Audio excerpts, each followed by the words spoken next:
It's just, yeah. Yeah, and I think that's what's changing things.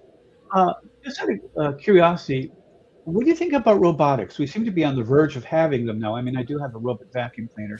It also mops, but Yeah.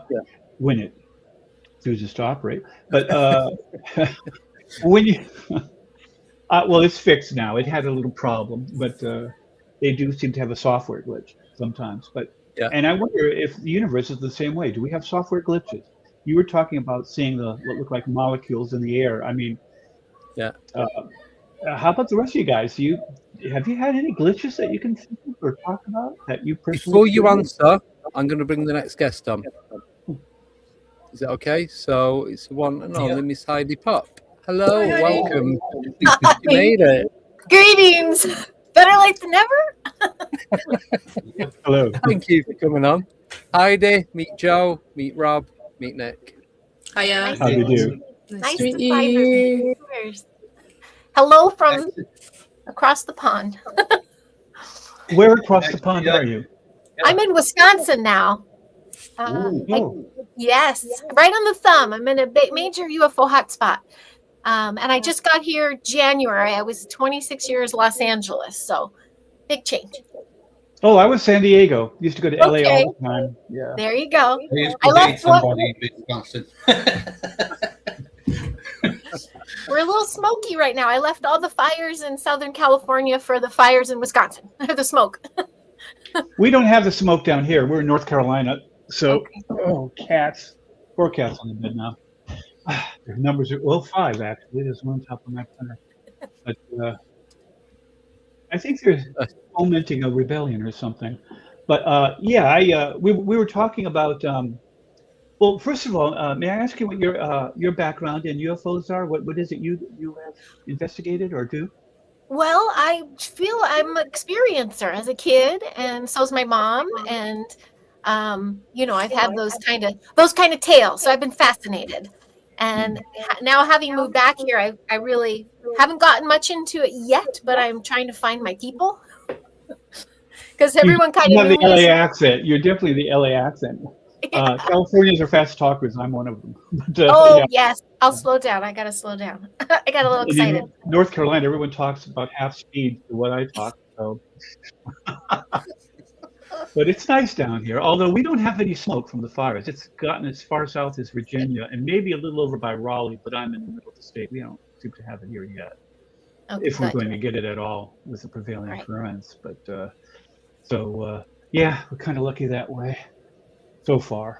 But we were talking about the idea of can we manifest the future? Can we change reality by consensus? If enough people believe something, almost like a coven of witches. Have you ever wondered why it's not one witch can't do what a coven can do? There has to be like a minimum number to have the powers expanded in a coven. And this was by Michael Talbot. He says sort of the same thing. If enough people believe it's true, he thinks it can manifest as true. Like CERN, they said they were looking for a particle they couldn't find, and they started theorizing a particle, and darned if they didn't find it. Now, that's happened several times. Are they just finding the particles, or are they actually manifesting the particles? Makes you wonder. That is a big one. And it reminds me of Hollywood, where they, you can't tell the people, you have to show them. So sometimes some things are played out to seed the consciousness, and then here we go, start creating these wicked agendas. But that's my opinion, though. That's a good one. Yeah. If you think about it, in the caveman days, all we had were sticks and a few little simple weapons in caves or huts. And now we glide across the ground about 3 feet above the ground in cars that never existed, that we manifested one way or the other. And the same with our buildings and all of our other technology. It never existed until we created it. So in a very real sense, I think we do manifest things. But do we do it by consensus, or do we just do it by hard labor kind of thing? That's what got me curious. Yeah, well, kind of both. First you think about it, then you create. Yeah. The way I see it. And But we do that by sticks and stones. Yeah, we do that by we all know, physically. as UFO researchers, that at some point in humanity, and I believe not only once, because I don't believe we're the only advanced civilization that the Earth has ever seen. I believe in previous civilizations that got eradicated by something or another.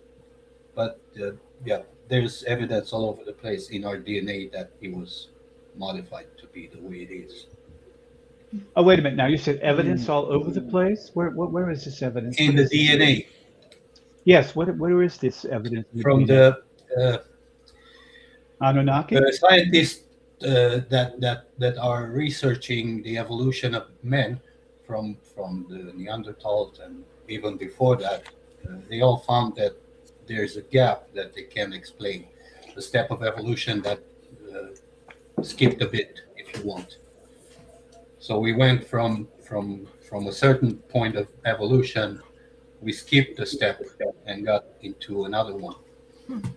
But Again, also I'm not talking a about scientist. just I going on the know, DNA I- side of things. Bringing it back to the UFO topic, that's what Lou Elizondo talks about. He talks about DNA and In other words, our on DNA podcast, was what would you do if you were to send something out in the atmosphere or to share something with something unknown? What would it be? And he said DNA. Out of all the things that he's been privileged to, DNA is key. There's also the consciousness side of things as well, but his was DNA. That's the key. So a lot of people are looking at nuts and bolts and all that sort of thing, but you take it back a step. I believe in that too. I mean, I know there's a lot of history that's been erased.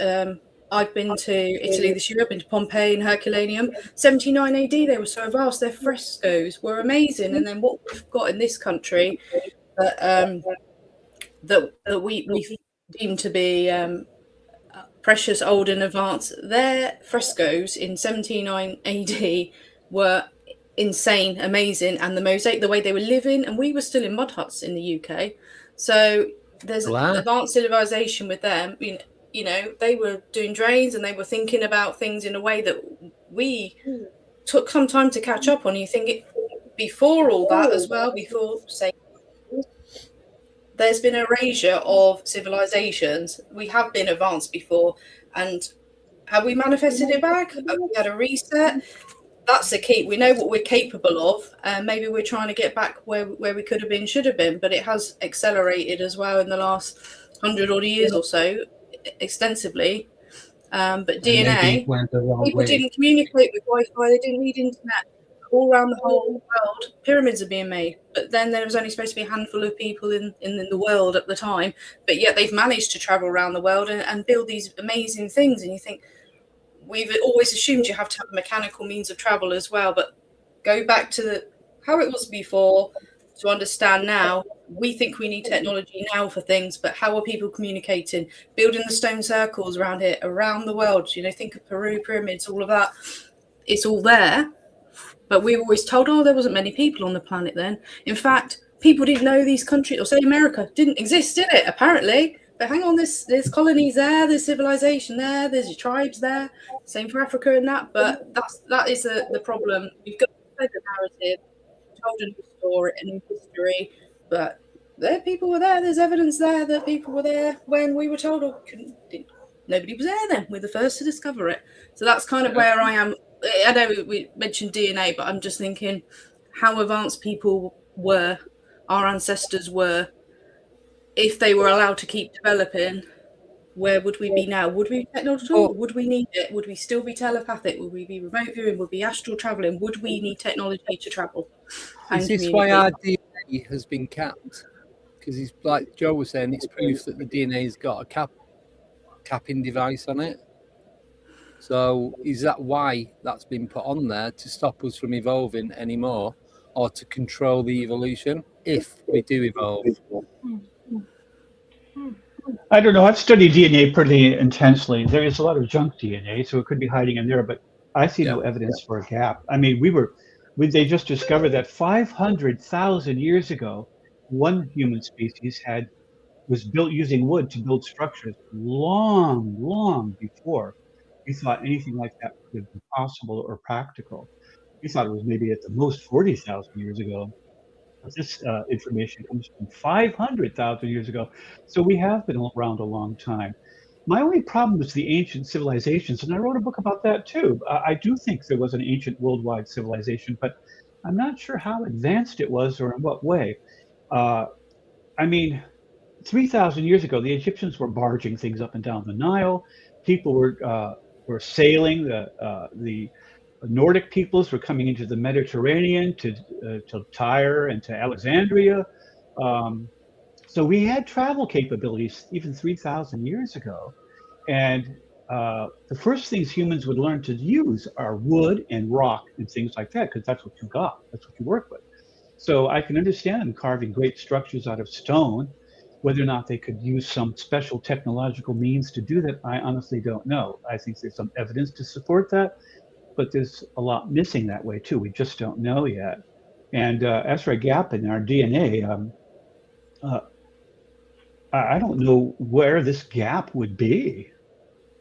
I think, is it to do with Joe from like ape to human? They can't find that. Is that what they mean? Or what we call the missing link? Is that what they mean, the gap in the DNA? It means, how did we get from, if that's the evolution story to be true, jump. Is that what it is? How we got from that to that? Is that what you mean when you mean there's a gap? Yeah, there's a huge step that was taken in evolution that shouldn't have went the way it went. I mean, it should have progressed normally. So it jumped from this point instead of progressing normally. It jumped from here to there.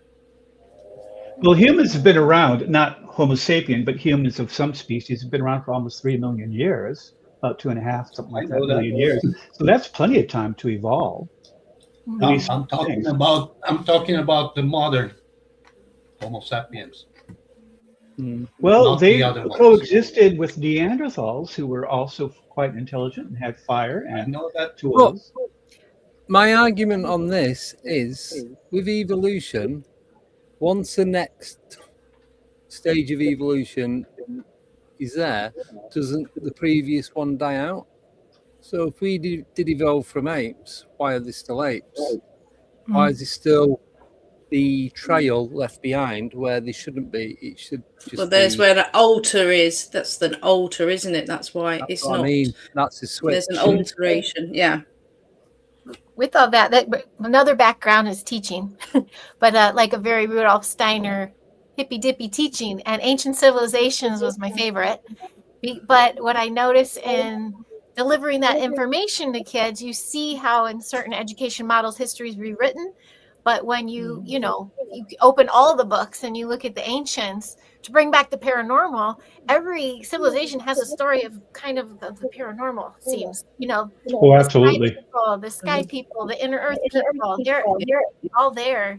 The Great Flood. What if it was, we've always been working together? As a teacher, I worry about as a part-time, maybe again teacher, the future, like you were saying, Andy, the past gets erased. Like, what is it going to look like with all this tech taking over and the human species getting so dumbed down? Like, are we going to be like, there's a lot to unpack when it comes to this tech thing. I do get a little leery of it all. Hi, Anchor Haven.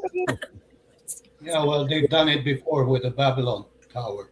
Yeah.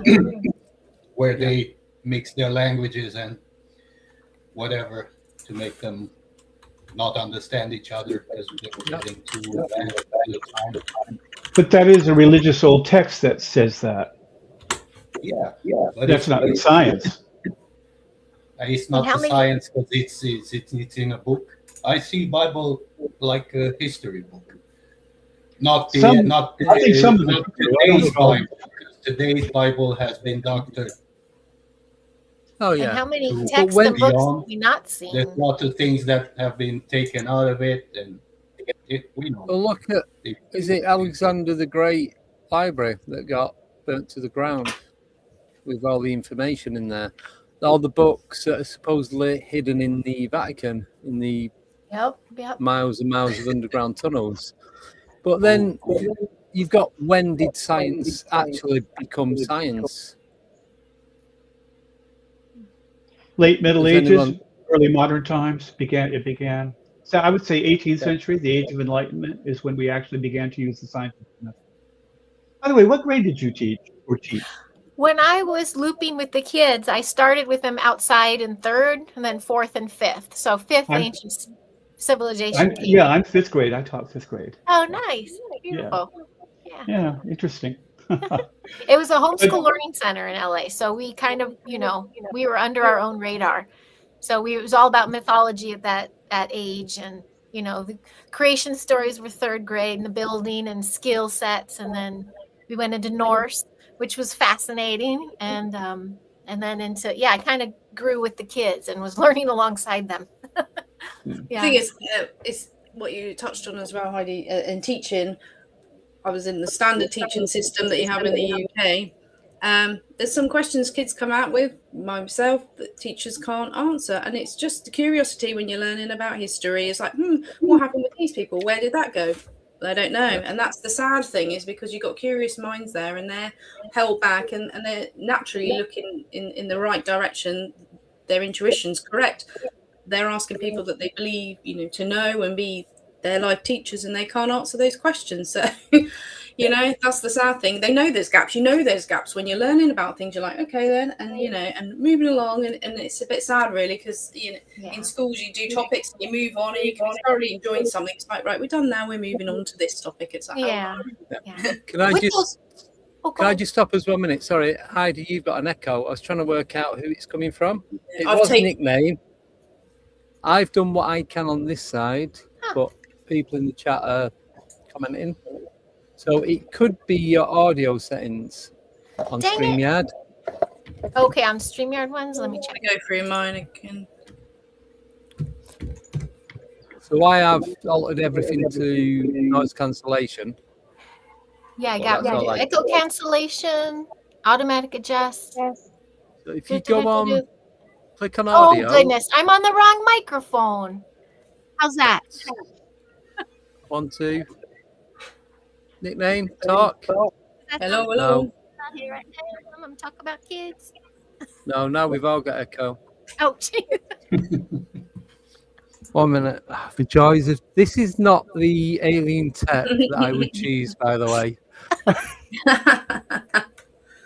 Let me just have a quick look. Yeah. Oh wait, 1 minute. I think it's gone. Woohoo! No. Oh. Do you know, you and I have very similar things on the wall. That gold decoration behind you. With me? Yeah. Yeah. I'm not sure if you guys can see it in this light, but let me see if I can show it to you. I have one on my wall. Oh, right that's next. cool. It's very dark, but there it is. Yeah. Isn't that odd? Isn't that fun? All my treasures I accumulate. And I got a lot of kid things up here. That used to be on my wall in my old house. Yeah. Do kids still give you gifts? Oh my goodness. Yes. Look at this beautiful thing. It's resin. This was my going away present for my classroom. Wow. They did resin flowers with their names, like Shrinky Dinks. And they put it on. Yeah. It's like a 3D picture. It's so cool. They did. It looks like a pastiche. Yeah. It's so beautiful. I was bawling. I've got gifts all around me. My son made me an octopus. How many legs does it have? I know, right? Hey, he did 8. Did you know octopuses can have more or less than 8 legs? Yes, another favorite human and animal block. We did the octopus and how intelligent and how amazing. I love that Sally Field movie, by the way. If no one's seen that one, it's pretty sweet. Just quickly, I found out where the echo's coming from. It's coming from Rob. Me? For some reason. Was it coming from you earlier? From me earlier? No, so it's coming.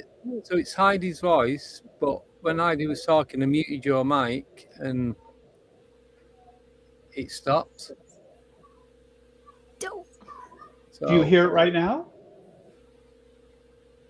No, it's only when Heidi talks. Sorry, Heidi. Troublemaker. So yeah, just blasting the energy waves here. Did I get on my settings? Did my settings move? So when you come on, Heidi, you said you're on a UFO hotspot. Now I thought California was one. Catalina Island and off the coast as well. I thought you were already in one. So I don't know so much about where you are now. So well, is it personally to you? Is it you attracting them, or is it it's not just not Well- over the coast. Over here, it's always certain areas that they talk about. They don't go into nitty gritty of particular areas in America. There's like trending ones that we get to hear about over here, but I'm interested to know a little bit about where you are now. Yeah. What you're experiencing when you're in California as well. Yeah. Well, first I moved my gain. How does that sound? Is that worse or better? I'm not getting feedback now. Perfect. Oh, it's better like this? Yeah, I can't spot hear on. you Okay, Touch. and there we go. So, well, here where I am Oh. now, I don't know if this is just algorithms It's when you- playing. It's when you move away from the mic. I Oh. think you've got 2 mics switched on. Let me see if my That would create feedback. Mm-hmm. okay.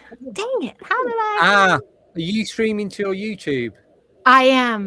Have you got YouTube on? I mean, only on here, not anywhere else. I'm on an airplane. Right. So, have you got your YouTube channel on the screen? No, I'm Have only you in got StreamYard. YouTube? So you've not got YouTube on at all, No, not even in the just here. background. But the microphone is close to the computer. Oh, it might be bouncing back your own sound, maybe. Yeah. What if I come over here? Is that a little better? I think it's fine. It's the viewers. Is it annoying the viewers? So let me Yeah. tell you this. I'll walk around like a reporter. How's that? There you With go. a really big Perfect. microphone. Perfect. Put it on my lapel. We're not too awkward here. Oh, I'm so sorry about that, guys. My voice is already big, high as it is, and then to be all over the place, it's got to be a lot. You're Sounds doing fine to me. Okay. Okay. Well, so it could be an algorithm, but I keep getting these things about Wisconsin being, #1 American hotspot due to how many, now it could be a lot of drinkers, but due to how many people report sightings.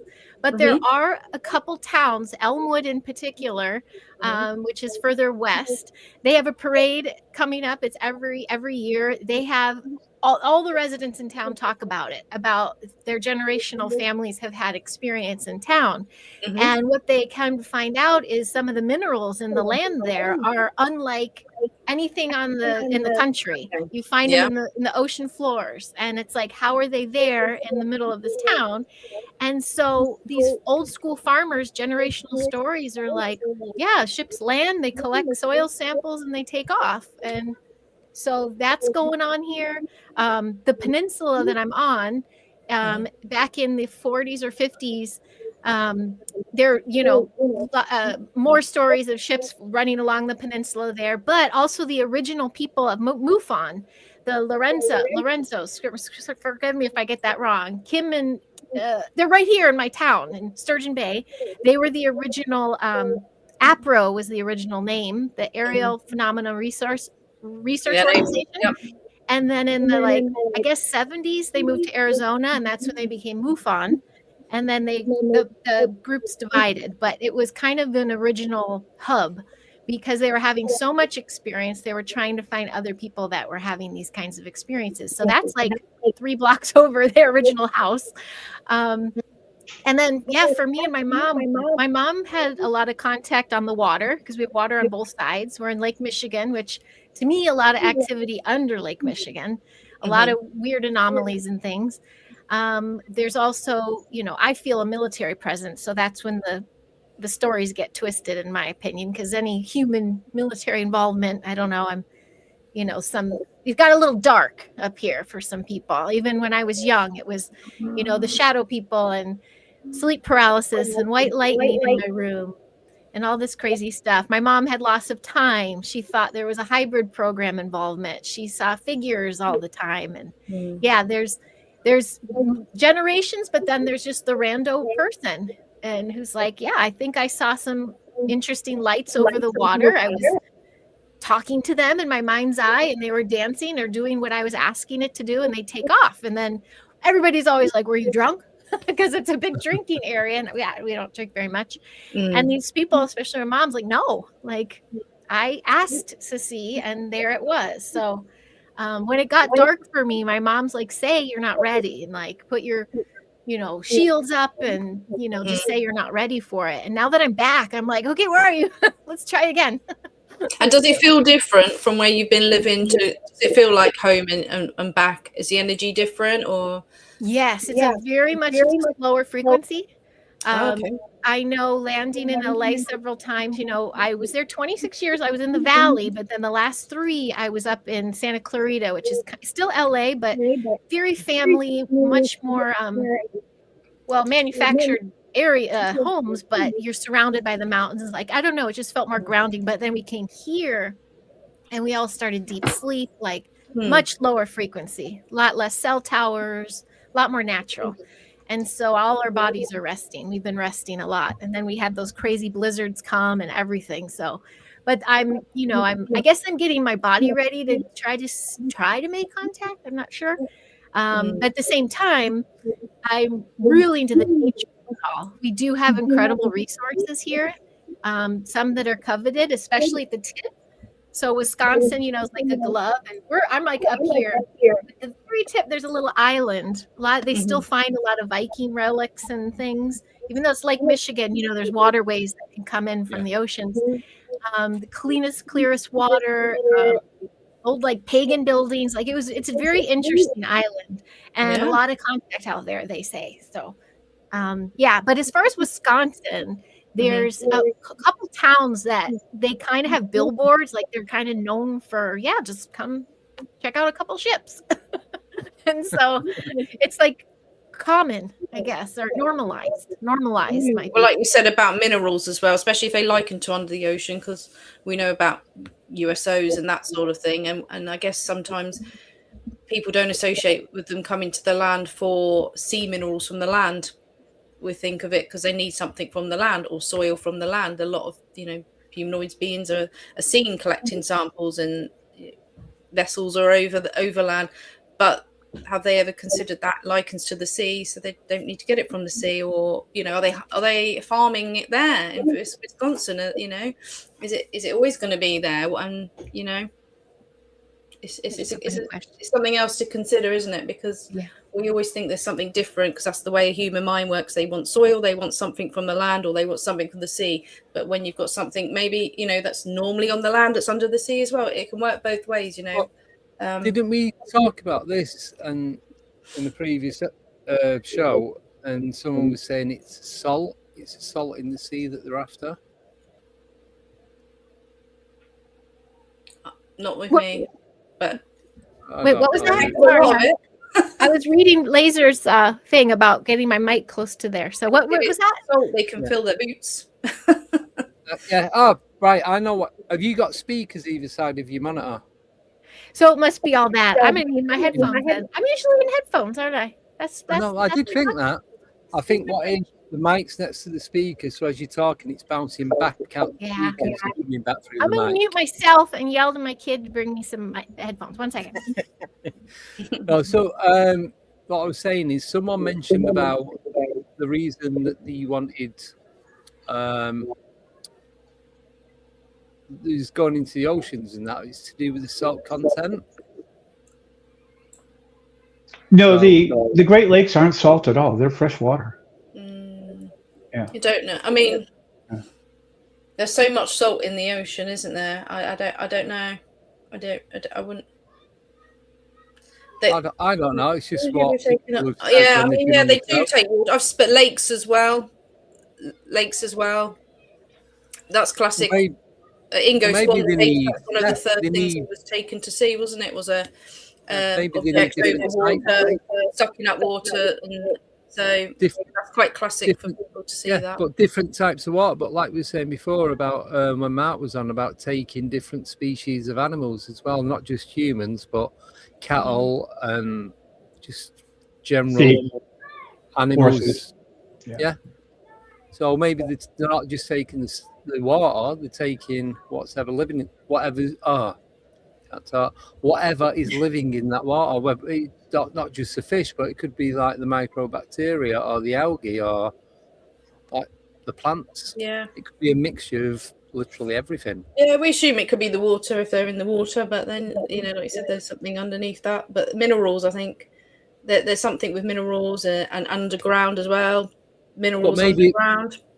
Maybe they can manipulate the water to because obviously water can be solid, liquid, and gas. Maybe they have the ability to do something else with it to Well, create like something we else. should make hydro. Yeah, Exactly what we're not doing. cheaper than petrol. Mm. So Actually, with the mutilation thing, have you guys heard about that mutilation that took place in the late 80s in near Sao Paulo, the reservoir there in Brazil? no, I've heard a lot. We don't talk about them too much on the UK channel because we get shadow banned for it. Yeah, so we don't even say the word a lot of the time. It's tricky to talk about that in instead YouTube. of the M word, we say the goings on. The goings on. Yeah, it's I just don't think I know that specific one, but it happens a heck of a lot in the UK as well. Well, the one that happened in Sao Paulo was with a human being. A young kid fishing saw across the reservoir on the other side.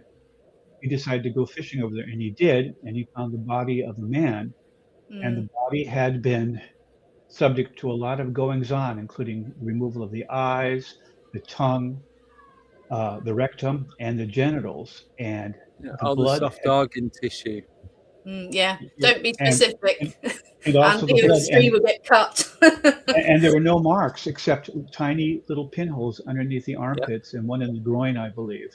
And it looked as if he had been dropped there because there were bones broken from a great height. And that was corroborated by the, my mind's blanking, the person who did the, not dissection, but the autopsy. And he refused to report it.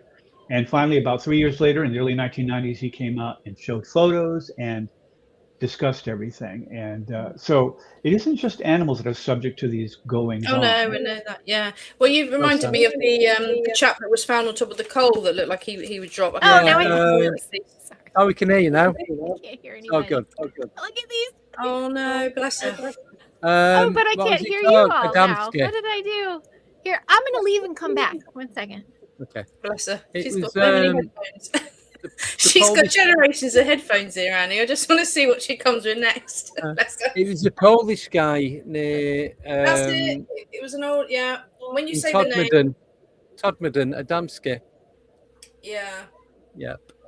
Adamski, wasn't he the contactee? George Adamski? We don't know. He was found on top of a coal heap in Todmorden in the northwest of. His name was Adamski, because that's the name of a famous 1950s, early 60s. No, this I'll look it up. Is it Alexander Adamski?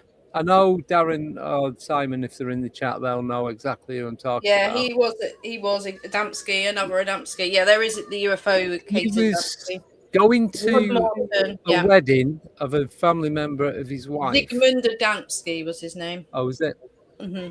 And then there's all this weird goings on, and then he was found a couple of days later on top of this coal heap. The people that worked in the yard, they'd been in the morning and checked it. There's no way he could have climbed up because he didn't have any mat. He was laying his back, and he had this suit on with the shirt and all that. Pile of coal. He was found 20 miles away from his house. Yeah, but his shirt was buttoned up like one button up, so it was missing. Yeah, like you do when you're getting dressed in the dark or you've had a few. Yeah, and he didn't have any. There's no. His fingernails were immaculate. He didn't climb. It was visible. Didn't look like he climbed up it. No. There was no coal dust on the front of him at all, just on his back. He had mysterious burns on his neck, head, and shoulders. But he had some like this clear gel residue that had been put on top, and they checked it, but they didn't do any research into what the gel could have been. I think they did, but they couldn't discern what it was. I heard that they didn't do it. They'd not done anything. They seen it and wiped it off. It says forensic scientists couldn't. It says the coroner James Turnbull confirmed that some of the burns had been treated with a strange ointment that could not be identified by forensic scientists. This is Alan. Was this Alan Godfrey's case? Yeah, Alan Godfrey. Possibly. Yeah, it was. Yeah. He was the PC. That's the UK one. Yeah. But he was also the one that had the UFO encounter doing a night shift in just outside Burnley. Yeah. So yeah, so that just reminded me, because this is happens with the missing 411 cases as well, isn't it? People seem to vanish from thin air. Sometimes they appear found, after they've been searched in that area, they appear again, and there's no sign of David Paulides, yeah. Yeah, exactly. Well, there is an aftermath for Adamski, because it came to light afterwards, and this is fairly recent knowledge, that there was some sort of altercation at the wedding or something, that it fell out with members of his wife's family. I don't know how true it is. This is just what I've heard, and that it might have been some sort. He got into a fight and it got a bit worse for wear, so they had to leave him somewhere so that they didn't get blamed for what had gone on. Yeah, but how did they get him on top of that coal heap without him getting coal? But then, say there's 2 or 3 other people, and they've carried him up and placed him on top, and then they could have been covered in the soot and cold and everything. Not him. That is a possibility as to what could have happened. I'm not saying it did. That's just something I've heard, but I've heard it from a couple of different sources. So who knows? One of your commenters asked what was my most evidence from an investigation as a MUFON investigator. And just real quickly, one that I did was over near Raleigh, and it was by a father and a son. And they said that they saw the UFO, that it landed in a field. And I went and investigated, and sure enough, there was a burnt ring in the field. There was distortion to the plants. I had collected some and sent them in for analysis, like I'm supposed to do. And they even had a couple of photos. So for me, that looked like it was a real experience. Most of the investigations we do in MUFON, they're not. They're not, like 95% are otherwise explainable. But this one was one of the 5% that I really couldn't explain. And we had another one where a person claimed to be abducted, and we had our in-house hypnotist who is certified. He's not just one of these people who says, I'm a hypnotist. And they had a abduction story. So, but one thing I will warn everybody, if you have an experience and you have missing time, don't just run to the nearest hypnotist, because once you do, and once you've been hypnotized, it's so easily, it's called suggestion. And if they suggest that you've had an experience, your mind will create it just to make them happy, including past lives. So you got to be really careful with hypnotism. You have to approach it and ask the right questions in the right way that aren't leading. So if you do have missing time, my advice is make sure that you don't go to a hypnotist until you have other people with you and you have a bona fide, certified hypnotist, not your local whoever. So yeah, because once you get those memories, they're there forever. 7 hours of missing time. Yeah, That's a lot of space to fill it. I get it. Yep. So, trying to hold my head up with my son's big earbuds.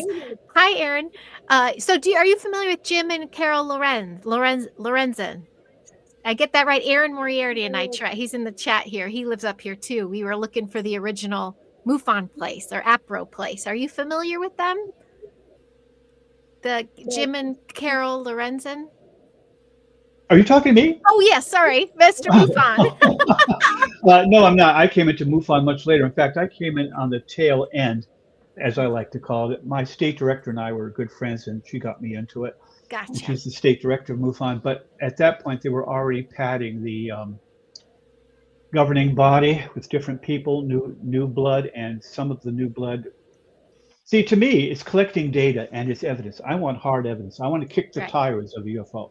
But when you get someone on the board that claims that they are channeling a 60,000-year-old alien who's long been dead, maybe they are. I don't know. But where's the evidence? If you can't repeat the evidence for me, it's not really evidence. It's hearsay. It's one person's belief systems. And I don't go with belief. I like hard evidence. Again, I want to kick the tires of one. Someone just asked, and said, he says, Rob, once I phoned my girlfriend from a call box and said, I'm on my way, which takes 25 minutes walking, but did it 5 and can't remember my journey. Again, you see, that could be missing time. It could be. Or it could have been a translocation in time. That seems to happen sometimes, just naturally. Mhm. So, but Yeah, what do you anyway, call it when you know that you have in time and a rolling dash cam? You know you've lost time, but it doesn't show on the dash cam. Mm. That's a weird one. My yeah, that is strange. yeah.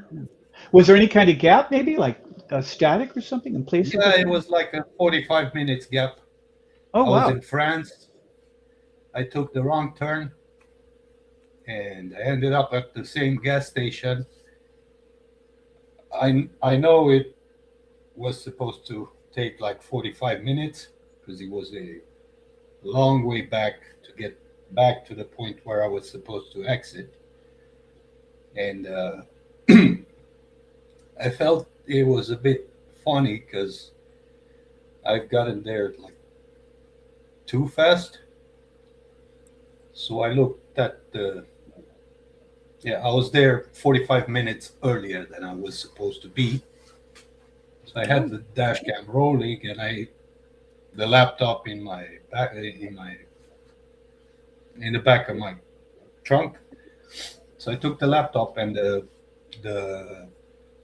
SD card from the dash cam, and it was nothing. I mean, like everything looked normal, but I know that I lost that. Your clocks on your dash cam or your time just ticking over normally, so you watched it back all in Normally, 45 minutes. all normal. The whole All normal. journey, the time. Yeah. But when you got there, you were 45 minutes too early, like the time you set off, Yeah. basically. Yep. Sounds like the movie Go back. Contact. Remember, she was gone like for 24 hours or 18 hours or something, and but they said on Earth she'd only Yeah, but disappeared. there's for a split recording seconds. of 24 But the recording hours. was interference. Yeah, but it was like 11 hours long. Yeah, so same thing. Yeah. So I just remembered that while we were talking after I got into the stream, because it was, there's stuff happening, and then you go about your day and think about it for some time, and then it gets back there in the archive. And you forget about it. Yeah. Yeah. And I still have the 7 hour missing time. So that's a good example of how a person. Oh, I'm sorry, go ahead. What? That's because you actually fell asleep for once. This guy's he's up at night. He's night watching when we're in bed. This guy all the time. I swear he did. Yeah. Right there and then I wasn't even watching. I was out having a good time 1st of May up in the mountains with my brother and another guy, and as soon as I set foot on a dirt road, everything went. And when I came back to my senses, it was early in the morning, and when that happened, it was like 12 a.m.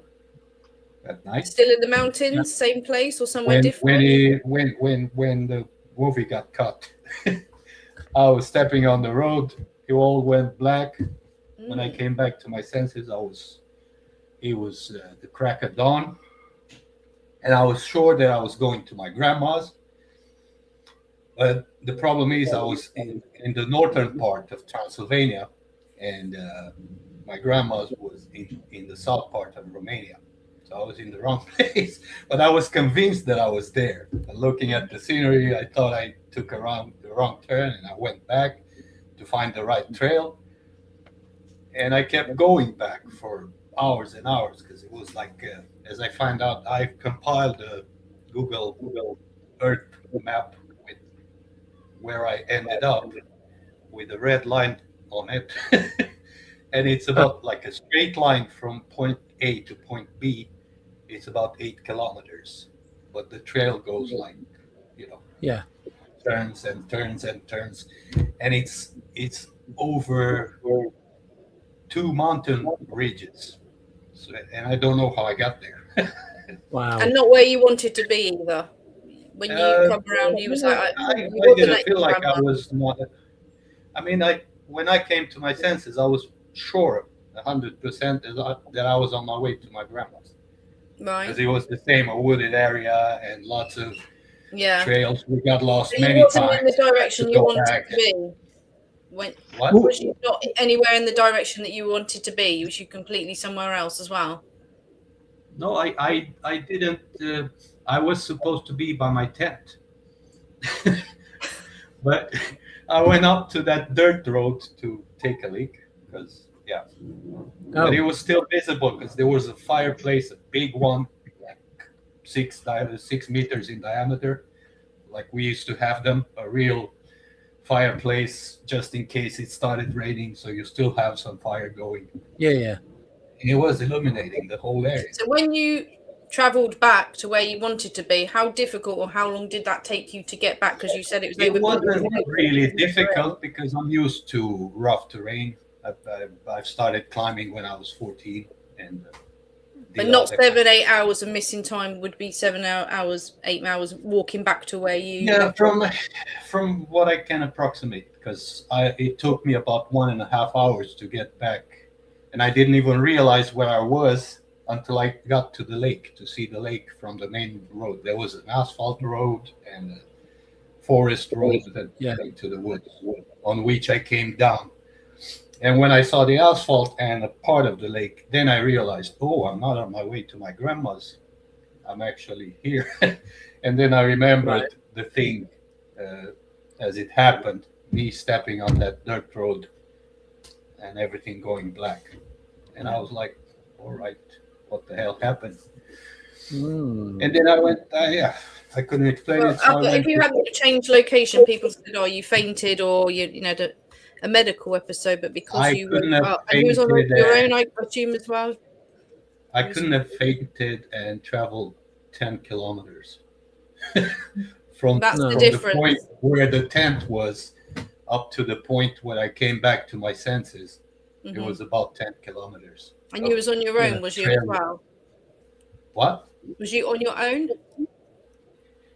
When it happened, I wasn't on my own. It was my brother was with me and a friend, but they were doing something else. They didn't even realize I was gone. They weren't actually with you, so they didn't see you. They didn't see you leave. They didn't realize anything. When I came back to the tent, they were actually sleeping like babies. Oh. And I had to push one of them to make myself some space. They didn't. What did they say when you in the morning or when they woke up? Did they say where did you go for 8 hours or no? They didn't care about your welfare. Oh, he's just gone out. They've gone to sleep, so they've not noticed that he's gone anywhere. Or they didn't care. They didn't care about him. That's still a weird one for me. But I would do regressional hypnosis just to find out whatever happened. I'm not afraid of it. So I can send you the map so you can get a some sort of. Wait, I have to. Yeah, I found it. Wait, because I have so much stuff on my laptop that is hard for me to find even my own I'm stuff. going to give you guys another question while he does that anyway. Yeah. Here we go. Do UFOs have a sense of humor? I think so. It depends on what we're talking about. Because the orb one that I encounter all the time, not the last 2 years, but that one has a really good sense of humor and feels almost childlike. Yeah. I think they tease us sometimes. I'm not sure if that's a sense of humor, but I think they tease us. I think they. Right. I could see that. Yeah. If you can pull it up, so the upper part is where I ended up, and that's all the way back. The red line, the way back to that star. That's where the tent was. So from the first star, the lower one, up to the higher one, that's where it all went black in the lowest point. And that's when I came back to my senses at the highest point. And it's a long way. And it's not flat terrain. Well, you can see the ridges. Mountain ridges and stuff, at least 2 of them. And I don't know. Yeah. Is that area known for people going missing? Yes, it is. They don't come back. They go missing. But I found out, no, it's not known for disappearances. Right. It's known for abductions. Actually, I got in contact with the lady that lived just 2 houses further than mine was, and I don't know, we ended up meeting each other on Facebook. I don't know how, and she was living in Seattle, and we got to talk. And at some point, she told me that she was abducted countless times, and she told me where she lived, and I was like, "Are you kidding me? I was like 2 houses down from you." And she was like, "That's impossible." Wow. So yeah. Well, that's worth looking into, because that's not an isolated area. There'd be more has people. yeah, Wow. I mean, there's a lot of remote places that nobody goes in because it's like huge mountains covered in forests. Well, you And got to know what you're doing people- to go somewhere like that as well, though. Like, I wouldn't last going somewhere like that. Even, you do have to have some knowledge. I do You it need to be able to whenever fight I and do it. survive. Even here, I go back to push on and go further than the trail takes you, just to see what's out there. I do it all the time, but not many people go into. I mean, you go into a forest, to a place where people gather, or there's some tourist area with stuff. But I wouldn't venture into the woods like that, because there's a lot of brown bears and wolves in the area. So it's one of the reasons why people don't do it. So Right, I've got another question for you all. So this is obviously about UFOs. So are we observing them, or are they observing our minds? Ooh. I think it's both. Yeah. Robbie's That's muted. the transaction, huh? It's a tough question, because sometimes they seem to interact with people at a long distance, and other times not. I have found in my research that if they seem to take notice of you, and in a lot of cases they do, maybe you should run, because usually when they take notice of you and start coming towards you, the next step is abduction. And if you don't want to be abducted, better to hide. If you're on a highway, you see them, get under an overpass, do something. But if they get too close, your number's up as far as what they can or can't do with you, you know. And is it always good? No, not always. But good is a emotionally laden term. I don't like those, good, bad, evil. I just mean, is it something that you would want to have happen to you or not, would be a better way. Negative or positive for your own personal. Yes. I think it has to do a lot with how you see them and how they perceive you. I think fear is a big factor, and I'm betting my everything on it. So if you fear them, they're gonna use that fear. I with you there. I think it's all frequency. So So, depends on the experience you'll have. The peanut one that it just hovered over me like 10 meters above the van, and it was the deepest, darkest black that I've ever seen. Scary, but I didn't let it scare me. I was looking at details and stuff, and it just went away. Did some stuff and just shut off later on. But it felt like it was alive. I could even say that, but like emanating like a dark energy. And that was not the only one. I had one following me for 20 or 30 kilometers, the stingray shaped one that was also giving off dark energy from the tips, swirling like this. And I just plain and simple told it out loud. I can see what you're trying to do. I'm not afraid of you. And in that moment, because I saw it in the rearview mirror. In that moment, it just went like behind. I didn't see it in the other mirror. But it followed on the highway. As I was turning, the thing was always in the middle of the rearview mirror. That's how I knew, because the clouds and everything moved to left or right as I was turning on that highway. Not that specific thing. It was always in the middle. So, and I got the bad Often. vibe from it.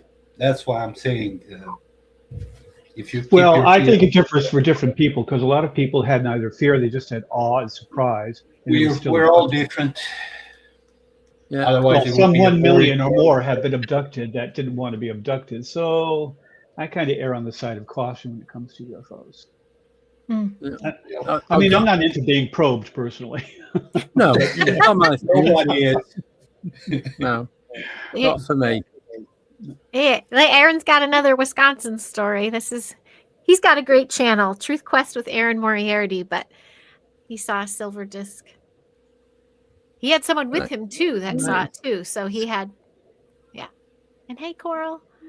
I forgive me if you've already all said this. I have a quick question though. If you were all talking about crafts in the sky and things, does anybody have experience of being in person, or something right in your room, or peeking out from another dimension, or Possibly growing Yeah. up when I seen that light being, or possibly now doing more research into it, it could have been some sort of portal that was opening up. Let me see if you can find the image. So I seen one of these on the wall, but it was like pirouetting, just going round and round, and I'm just watching it. Probably about 4 or 5 inch, about 4 inches tall, and it's like had all the light spectrum going through it. And where I grew up, where I lived, the back of the house is just fields. There's no artificial light that was coming in. There's no street lights. It's just a back garden, then a park, then allotments. Then there's just like a walkway. Then you've got a golf course. The nearest building directly behind the house was a college, which in a straight line was probably about half a mile away. Those could be plasmoid sentient beings there, Andy. Well, this is the thing. So as I'm watching this and I drift off to sleep, many a night afterwards, I'd be going to sleep and I'd feel like I'm sinking into the bed. But the nights that I didn't feel like I was sinking into the bed, it felt like there was different entities or different things stood around the bed, because the bed was up against the wall into a corner. So it's like the head and the right hand side of the bed was like one wall like that, and then the outside of the bed and the foot of the bed was open into the bedroom, and at the foot of the bed, another probably about 2 foot away was the door, obviously, to get in and out of the room. But I always felt like there's about 5 beings stood around it, and I always thought, I used to watch a lot of zombie movies as a child, but they never scared me, like the Dracula movies, like Hammer House of Horror and all that kind of stuff, Days of Zombies and all that. So I just pictured Dracula, Wolfman, Frankenstein, a zombie, and all them. Just I could feel that there's something there, but I was too scared to look from under the cover to see exactly where it was. So I don't know what they were, but I knew that they were there. There was something there. What about monsters under the bed? Why isn't every kid, I mean, even me, I felt my bed shaking one time and I was sure there was something underneath the bed. I was scared stiff, too scared to even pull the covers over my head. I just lay there shaking. And then finally and then I began to wonder if it was me shaking the bed, but it didn't start out that way. So yeah, I've never had that. I've never felt like there's been anything under the bed. Huh? So I still do, but I only, think it's the only around the bed. Around the Oh yeah. I mean, there's a present. And Transylvanian beds, because the underside was a place where you put all the bed sheets and stuff. Oh yeah. So it was closed. I never had that problem because it would probably suffocate in there. Poor boogeyman. Did you ever have an unreasoning fear, a deep and abiding fear for which you could not explain under certain circumstances? Yes, in a dream. I had this neighbor running after me all the time. And I would come to a point where I had to run up the stairs on a 4-story building and get up top. And he was still coming and still coming. And I got to the edge. So the only option was to jump just to get away from him. And in the moment when I mean in real life. I mean in real life, not a dream. I had a gnarly time with my son when he was little. We had it was a dark time for us, and so he didn't use a lot of words, but the way that boy would get scared, it was like something would jump out of a dimension and scare him. And eventually, one point he's like, it's like a turtle coming to him without his shell on, like crawling to him. And then he'd always talk about a lizard, but he'd be playing and then all of a sudden freak out, like see something, like fix on something and freak out. And he was a toddler, so he's trying to find words. It was a dark time though. And I realized that's kind of when I dove nose deep into like protecting the house and like clearing the energies and all that kind of stuff. Cause there were night terrors. There were times I couldn't wake him up. And I'm like, where's he at? Like it was not a good time. That wasn't fun. So that's why I was wondering if anybody had that, I don't know, experience of that. Because I've had really lovely experiences. I like to think maybe the orbs, Can you how about shadow people? You ever have shadow people in your house? That's what I felt but kind of where we are. The nights, I saw little shadowy figures in the doorways and stuff. That was a difficult time for me. That eventually my mom was saying, you have to, say you're Christ's child, put your golden light up. She's telling me she was not ignoring me, and so which kind of made it a little worse. It was like, oh my god, my mom believes me, like this is really happening. And so because a lot of time we were up here in the summers. I was in Chicago, and so this was our summer hangout, and it would just be me and her, and she was studying all this stuff. She was finding groups to talk about this stuff, so almost like inviting it in. And here I was at night, like freaking out. I was like, what is going on in my room right now? So I feel like I didn't block it out. But it wasn't fun. It wasn't a good time. So I don't know. I was asking when you were talking about going under for that, or, my friend wants to try brain spotting with me or something to like, do you ever want to look in that time and see what was going on? And I'm wondering, I would, but I'm not sure when, because I want to have that recovery time after, like what do I uncover? Yeah. And how about drugs? I mean, like, do you think that certain psychedelic drugs can enhance your ability to? I just saw an article where some scientists say that perhaps psychedelic drugs alter the state of your brain enough where you are able to communicate with different types of beings, maybe from other dimensions or whatever. That's where MK Ultra comes into it, doesn't it? LSD and but I've done some research about DMT and that is ayahuasca and all those. But I think we don't have the ability to travel to these different realms in our full form physical body. So by taking these different types of ingredient, shall we say, it gives you the ability for your consciousness to leave your body, whether it's inside or outside, but to leave it behind, to go through to these different places that exist. It just opens you up and puts you on that different frequency so that you can go there and you can see these things to make that connection. Because it's like with lack of sleep, which is what I'm going to be getting. And when I have lack of sleep, I do see a lot of shadow people. But I don't think that's because I'm getting delusional. I think my frequency is going from a higher to a lower one. So it's changing and I'm resonating. So then I'm at the frequency where they are now visible to me. But then when I go back to normal sleeping pattern, eventually they go again. And it's like other things that can adjust your frequency as well. So I know they say, lack of sleep, you start hallucinate, but are you really hallucinating? Are we being told that because they don't want you to know what the truth actually is, and these things do exist because you are at these different levels of frequency? You're a receptor. Yeah. Okay, so if that is so, then do you believe in astral projection, out-of-body experiences? Yep. 100%. And which one of us here have had them? Excuse me. Maybe when I was younger. Once. Possibly twice. Once that I definitely know of. Because I don't know how to explain it. So yeah. I've probably had a few. I'll were just they tell positive you or were they negative experiences? No, it was all positive. Oh no, I I've had a have- few. That's how I have lost flying. the I have fear of everything. flying dreams, and I love the After flying one of dreams. those experiences. They're always fun, flying dreams. I remember I was arguing with a neighbor about it. I said, well, there's a group of us. And I was saying, I love flying dreams. And he went, oh, what is all this about flying dreams? And what's the big deal about it? And both I and his wife at the same time said, because they're fun. They're fun to have. It's such a feeling of freedom, you know. But by the same token, I had one where I was actually sort of zooming up into the sky. I thought, let me see if I can go further. And I went into space and I went just beyond the moon. And then all of a sudden I panicked. I don't know why, but I just absolutely became terribly afraid.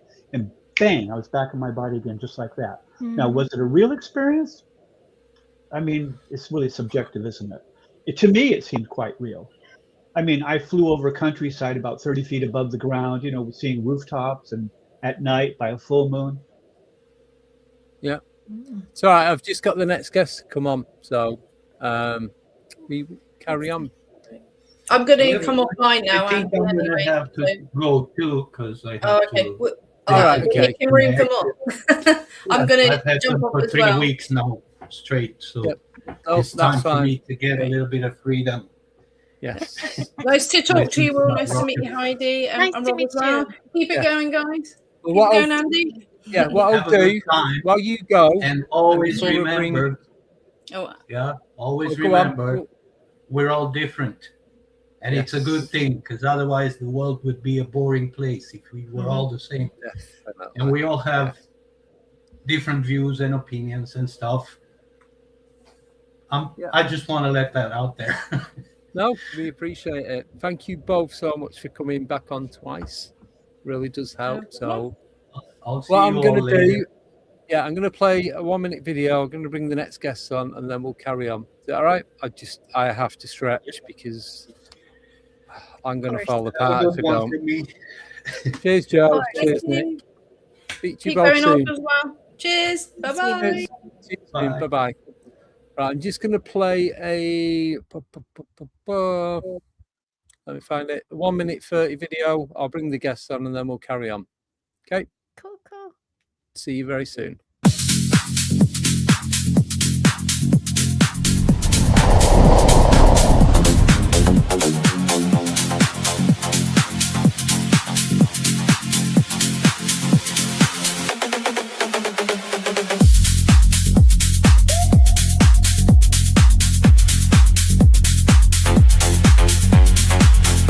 I feel amazing in this new hoodie. The logo is so cool. Yeah, I feel unstoppable in this pullover. Best purchase ever.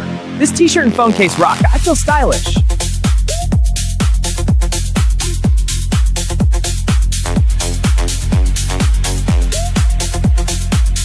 We look great together. Best!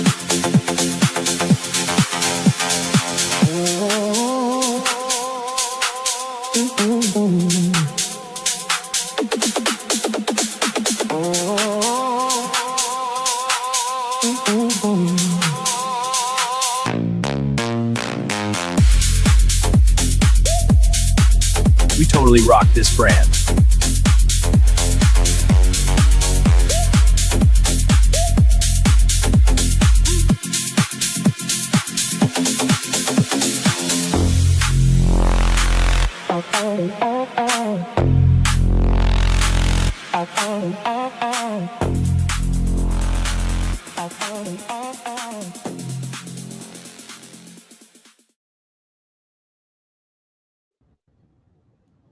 Welcome, Carmela and Todd. Hi guys. Hello. Oh, hello. Hello. Did we scare everybody away? I know. I was like, I took a shower. I just, when I was afraid I smelled like bad body odor or something. It's all good. Thank you guys for coming on. Thank you for reaching out to I us. meant to message you last week, and I've just been so good. busy. And It's funny because I knew you were, you were doing the 2 days, and actually, I stayed up. When you sent that message, it was like 4:45 this morning. Our time. And I had just gone to sleep maybe like 2 hours beforehand because I was up watching. We were doing like movie night, so we watched Indiana Jones. I fell asleep. you fell asleep. So I was up I till never I was up till like 2:30 this morning. So Yeah. Wow. Well, thank you both for coming on. Do appreciate it. So you No were problem. you're part of Stay. Well, you are Stay Haunted, and you do your own podcast. well, yeah, we do. We actually, if let me get out of the way a little bit. So yeah, so we co-host a podcast with Chris and Audra. I don't like that I'm on my shoulder. She's got like a doppelganger hanging over her head. But yeah, we co-host the Stay Haunted podcast with on Monday nights on YouTube with our good friends Chris and Audra from Perrysburg, Ohio. We're in New Jersey. So yeah, it's a fun time talking a little bit about everything. We've had a couple cryptids, and we're gonna, I know with the time difference, it's tough. We've been talking back and forth with you, Andy, and Jay, to have you guys on. And Yes. Jay was supposed to be on now, but he's got health issues. Right. Not on, and that's why I wanted to get you guys on so you could all be on at the same time. That'd be good. It never works to plan. So with the time difference, we're because usually we do the show live on Mondays, but we're looking to try to accommodate, especially with Jay, and maybe do like pre-record stuff like that. Well, I am off work now for the next 2 weeks, so if you've got any gaps, time is not an issue.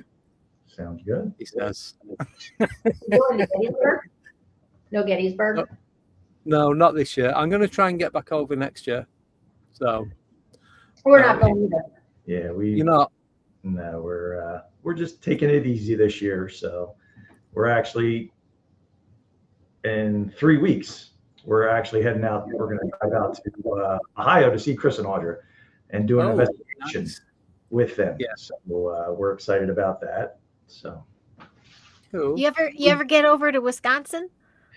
We have We have not. Oh. Yet. Yeah.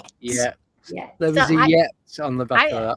I'm in Door County, and there's a lot of lighthouse activity and sunken ship and cryptid spotting and a lot of fun stuff going on up here.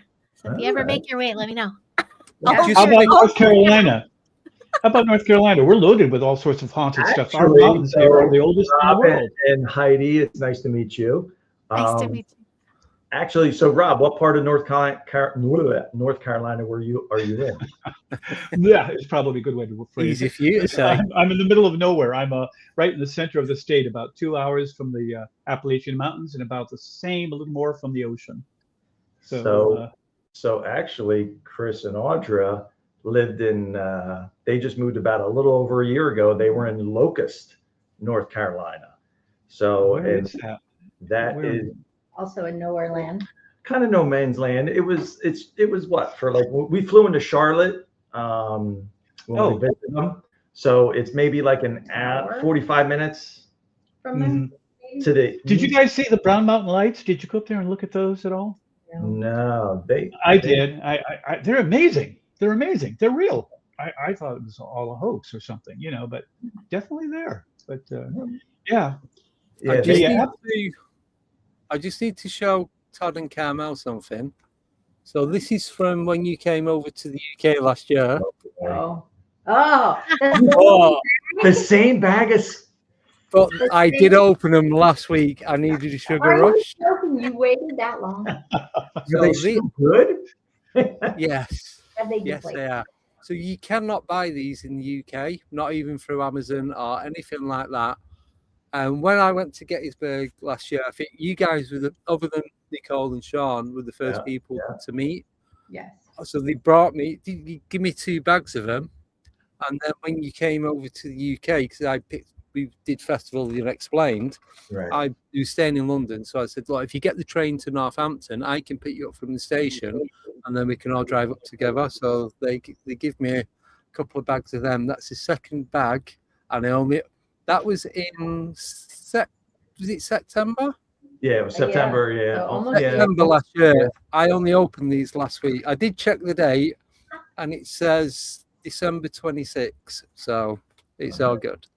You're good. Wow, I can't believe you let it sit there that whole time. Would have been gone in a second. Good restraint. It would if I could get more over here, but because I know I can, I have to ration myself one a week. That Ron can do the same thing. Ron always rationed. He would only eat one. That was it. And I'm like, I have to have like 10. Yeah. I could eat the full bag in like one go, but then you won't have any. exactly that. So I thought I needed to share that with you. We appreciate And that. it's banned there, right? Like it's banned in UK. No, we just can't buy them. Just can't buy them. It's not can get even on which so even on Well, you guys version, the UK Amazon version, you can't get them. No. Really? Really? You can buy Skittles from the store, obviously online, but you can't get the popped version. All right. So That's weird. yeah, I know. Carmela, Andy, when we were over there, yeah, the chocolate. We're driving by Hotel Chocolate, and that was like Carmela, like eyes went big, and she was like, "Where are you going?" We're going to the Hotel Chocolate is like 3 miles away from where I live. You have to drive past it to get onto the motorway. And Carmel was like literally trying to climb out the car to get there. Make a quick pit stop because you love the Hotel Chocolate. Yeah. But it was worth it. Was it not? Yeah, it was a great experience. We met a lot of great people. You know, we had met you obviously last year at Gettysburg, and then being able to see you again, you know, just a few months later. I introduced them to fish and chips. Fish and chips. Real fish and chips. And we're not fish people, like, and it was, you know, Jay, and even Jay, he's like, "You're gonna like it." I'm like, we're not gonna like it. he was a bit panicky when we went in the chip shop, but then once we got out, he's eating them. It's like, you know what? It's not that bad. Yeah, it was. What did you think of Gettysburg? Gettysburg, it's we love Gettysburg. Did you? I've been there a few times. Yeah, it's really fascinating. Yeah, the history, you know, obviously. There's one thing that I didn't get a chance to go to was the bridge. I can't remember the name of it. That bridge. The bridge. I know you guys went. Yeah, we went. Out of everywhere, managed to go to everywhere else, like in and around the town, and that it's just that one. We never just didn't get the opportunity to just go. Well, it's in a weird place. It's not like it's around Gettysburg. You have to find it. Yeah. I mean, if you've never been there before, you know, usually you're able to kind of. It's not right anywhere in the immediate, you know, just outside of town. There's no sign saying the bridge is this way. Yeah. But speaking of bridges, isn't there one in Scotland where dogs keep jumping off of it? Yes. Oh, really? Yes, there is. Oh. So, for some reason, and they think it's again to do with frequency. Dogs will be and they just jump off. They think there's some sound or something. The last thing I read was some sound. I'll probably get corrected in the chat by someone that knows more than I do about it. But there's a sound that causes dogs to jump off, and it's something like a 40-foot drop underneath. Oh, God. I cannot remember. Just type in Dog Bridge, Scotland, and it'll give you all the details. Yeah. So there's more to it than that, but that's, in short, that's what goes on. So Aaron Moriarty said that his friend was sent back in time to Gettysburg to see Lincoln give the address. He was sent back by DARPA. Who is his friend? Do you know? That's Heidi's friend. I know Andrew Basagio he's talking about. Basagio. Was it Basagio that he's talking about? Sounds like he's talking about. He's interviewed him quite a few times, yes. I always have trouble with that man's last name. It is really hard to pronounce. I know, Aaron. Forgive me if I butchered that. And Baby the Laser, tell me if you see another one. Did you see that earlier? Baby the Laser. I seen one that shot past like that. But I interviewed a couple of people. He's from Seattle. He did Gypsy Road. I can't think. he's from the US. His brother's obviously from the US, but his brother used to live in the UK for a while. Anyway, there's a couple of them that have gone to Gettysburg, and they're out in the fields because you know how big Gettysburg is. It's just goes on forever. It's like, I think it worked out, it's 19 square miles or something, like the whole battlefield.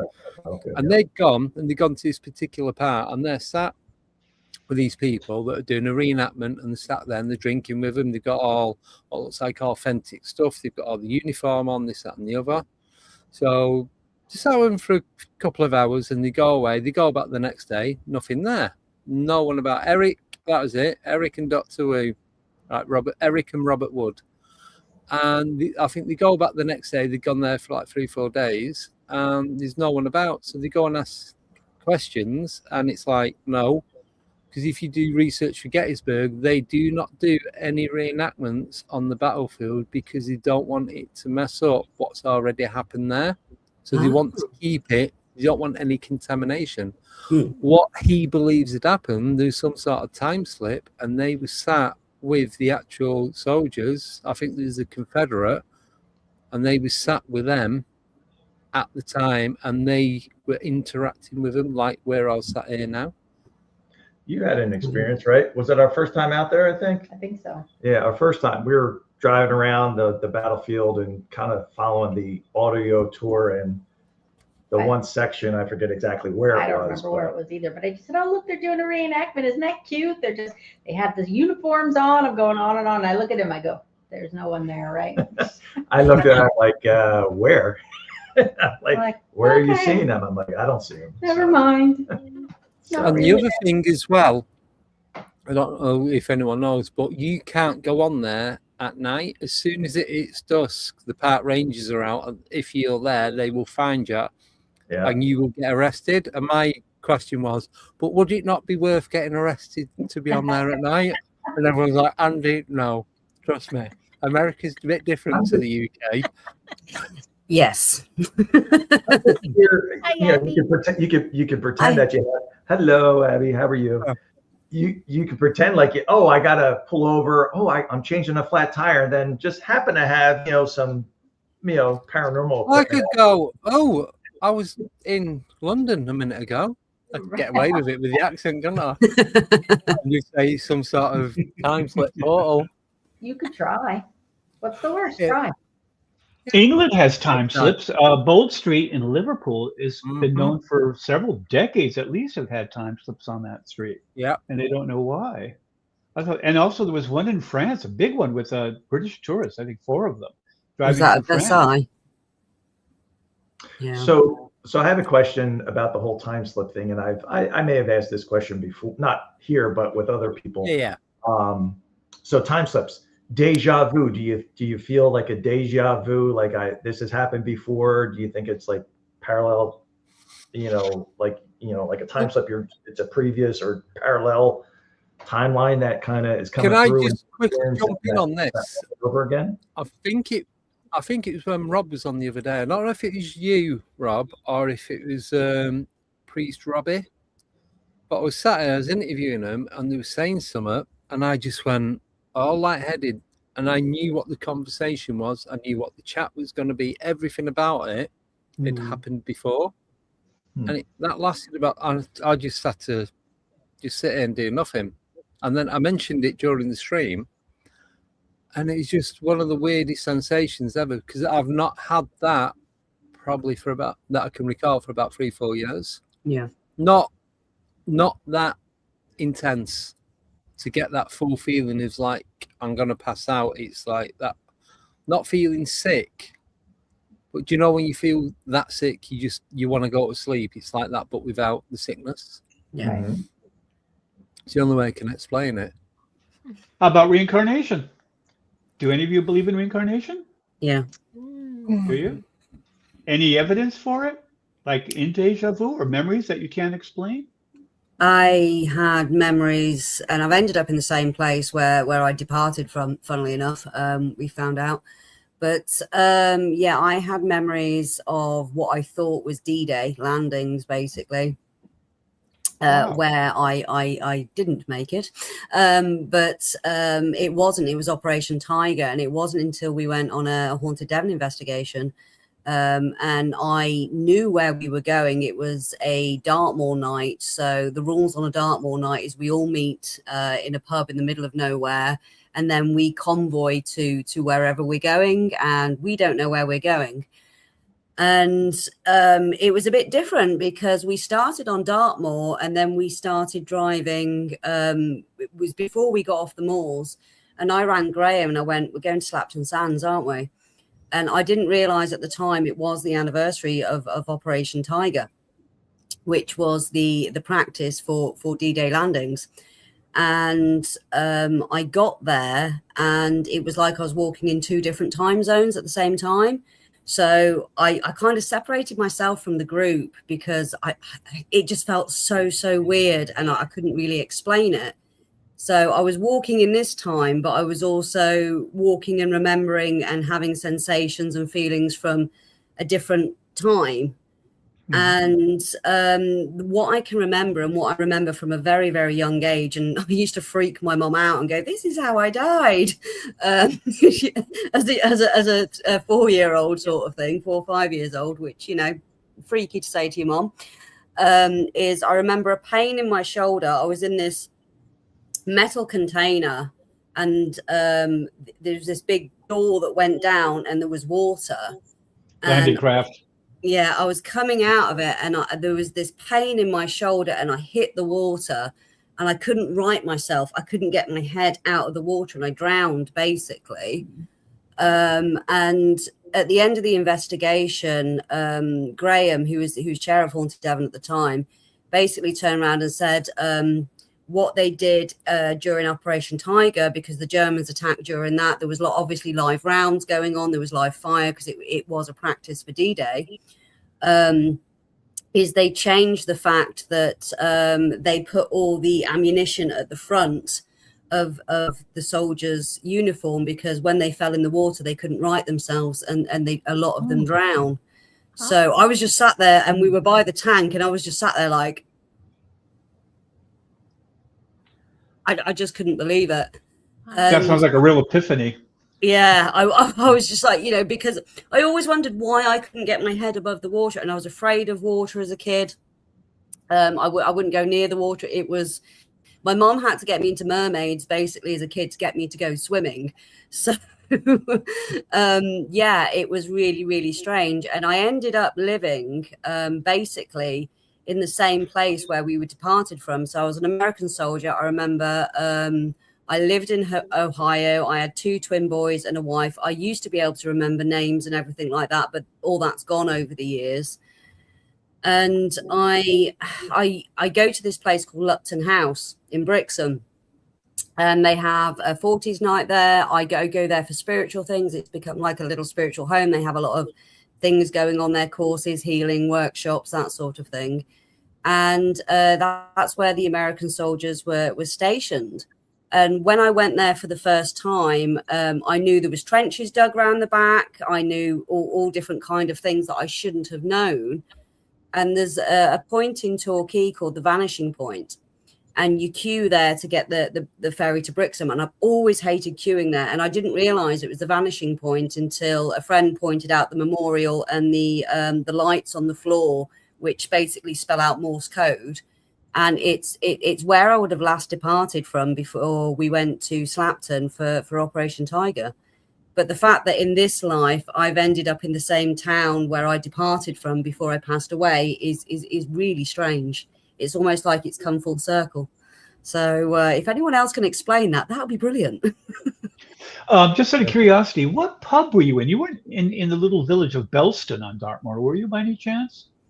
I can't remember what pub we were in. I think we went to the one in Widdicombe on the Moor.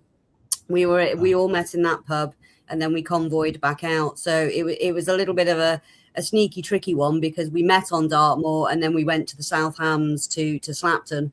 So yeah, but I rang up Graham and I was like, "We're going to Slapton," and he was like, "How the hell do you know that?" I said, "I have no clue, but we're going to Slapton Sands." So yeah. Slapton Sands? Yeah. I went there because of what happened there. I just had to see it for myself. Yes. I saw it in an episode of the British show. It's the detective during World War II. I can't think of the name of it. I think it was a one-word title. Really good show. Some guy by the name of Michael, I can't think of his last name, starred in it. But it takes place where he's a detective in World War II, and Yes. it was a series. Yeah, I And know what you mean, but one I of the can't think big- of the name myself. yeah, but one of the big deals was the whole episode was about Slapton Sands. So Yeah. the last time I went to England, I had to go down there and see Slapton Sands and what went on. I'm curious, Heidi, have you had any kind of reincarnation experiences or memories that you can't account for? I'm not sure memories I can account for. I know even when I met my now husband, you know, we had this moment of a head touch where things happen, and I'm like, oh, I know, I've just knew him from before. He's my giant, I lovingly call him. So there is that. I know with Rudolf Steiner curriculum, there is a reincarnation discussion that's had. I'm not sure what age level that is, but that's kind of their philosophy, that we all are here, you know, to learn these recurring lessons. And, you know, those that come into our life may in a different form, like my mother, you know, I've got to figure this one out, or she might be my kid next time, you know, that kind of stuff. Foyle's War. Foyle's War. I have heard of it. I just don't have a clue. Yeah, it was a good series. I'm sorry, I interrupted you, Heidi. No, that's okay. I wasn't, yeah. I, you know, there's just people you meet, you're like, I know them. And I don't know how. And you just, there's something energetic that you're like, I've been here, or I've been here before. Yeah. Yeah. But do you ever, with that question, do you ever miss somewhere that you've never been to? And you can feel it deep inside, and it's like, I need to go. I know I've never been in this life, but I know I miss it. Yeah, yeah. That happened in Snowdonia for me when I went to Wales. My husband was the giant who moved to us from Wales. He's Polish, but he did live 18 years in Wales. And when I got there, I'm like, I'm back. Yeah. Have any of us not been to the United Kingdom? It seems like we've all been there, and repeatedly. Yeah. Yeah. I can't wait to go back. Yeah. Well, it's like when I went to the US, I've been twice now, and each time I went, it's like I didn't say anything to anyone the first time I went because it wasn't anything to do with paranormal. This was about 7.5 years ago. And it's like, I miss this place so much. I know I've never been, but there's some sort of connection to it. I don't know what it, still don't know what it is. And then the second time that I went, when I met Todd and Carmela and everybody else, it's like, there's one night we was in the pub and we just sat there and we're all eating, drinking and talking. I just sat back and it's like, this is going to be one of the greatest moments of my life ever, because it feels like this is the place where I'm supposed to be. It's like you miss something that you've never experienced, or you don't think you've ever experienced it. I had one really powerful, I have memories sometimes I can't account for. I don't, maybe my brain is beginning to go, I don't know. But one day I just decided to get in my car here in North Carolina and drive at random. I'm not looking at GPS or anything. And I know what I was looking for. I was looking for a long driveway bounded by trees that sort of wound back so you couldn't see the house. And when you go down the driveway, there's this big old Queen Anne style Victorian home. Yeah. And in the front of it, people are having a lawn garden picnic kind of a thing where they're just walking around with the woman with her umbrellas, long dresses, very early 1900s, I would say. And if you went into the house, you could go out the back. There were doors at the back of the house that were glass, windows really. They were windows, but they went almost to the ground. And these were open, and you could step out. And behind the house was a large green meadow with a small, not real small, but about, say, 18, 20-foot high trees that look sort of like lollipop trees, you know, the kind I'm talking about. And people were just wandering around and laughing and joking. And I was looking for this place, and I clearly could vision it in my mind, but I couldn't find it. I found places that sort of resembled it, the driveways. I was looking for the driveway, actually. And I spent about 3 hours doing that because I was so sure that this place existed and it had to be somewhere around here. And I didn't find it. But again, it's a little strange, I know, and a little weird on top of it. But yeah, I was The house could have been knocked down because after the war, you're right. Estates weren't being used before you know the listed buildings and protecting of buildings came in this country. They knocked a lot of places down, so it might have been there, but it could have been knocked down and the building materials reused. Could be a bowling alley now, I suppose. Yeah, industrial estate probably. Car park or a Lidl or an Audi. Yeah. So I have a question. So you're talking about kind of previous experiences, and I forget who we were talking to just the other day about this, or somebody mentioned it to us. So Carmel and I, we've been together since high school, and we are literally 12 hours apart as far as being born on the August. Actually, her birthday's coming up. She's August 2nd. I'm August 3rd.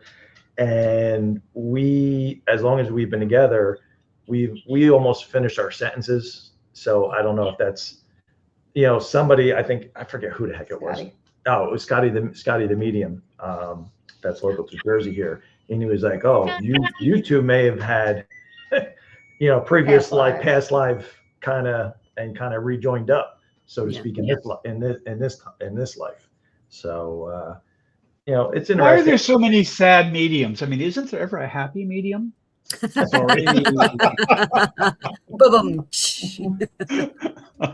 So, oh dear. I just thought I'd like we need to update the sounds to a ba-bum-ch, Andy. And I do have some sounds for you. You can't gong me. I've just got on, mate. I'm not. Do you know what? I've not gonged anyone for quite a while, so you're lucky. So, where is it? Here we go. Ah, you stealing monkey.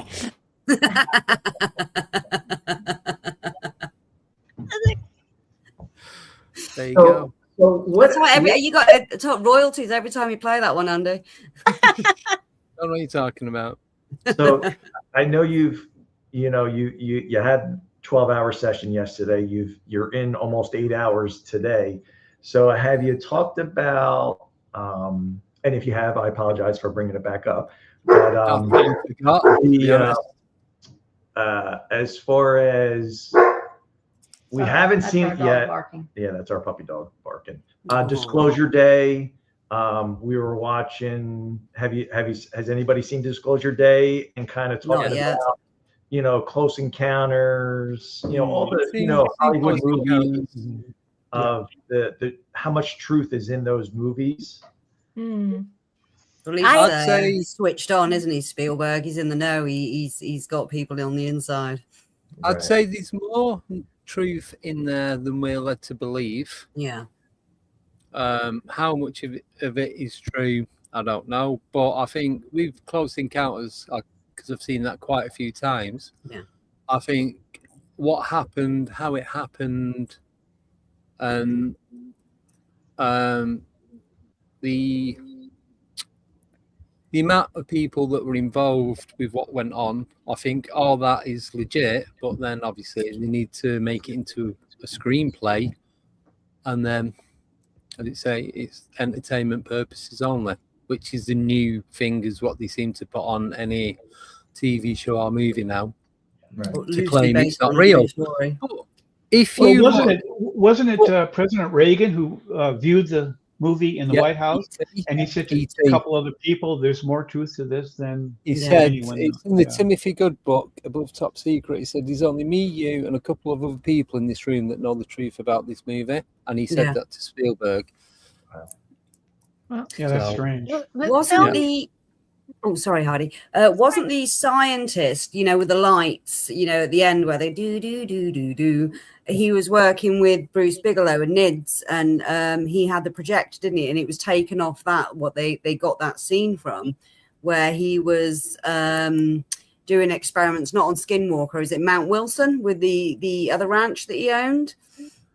There's about 5 in total, isn't there? Yeah, and they left the projectors there, and I believe the Beyond Skinwalker program actually used them again in an experiment. They managed to get one of these old projectors working.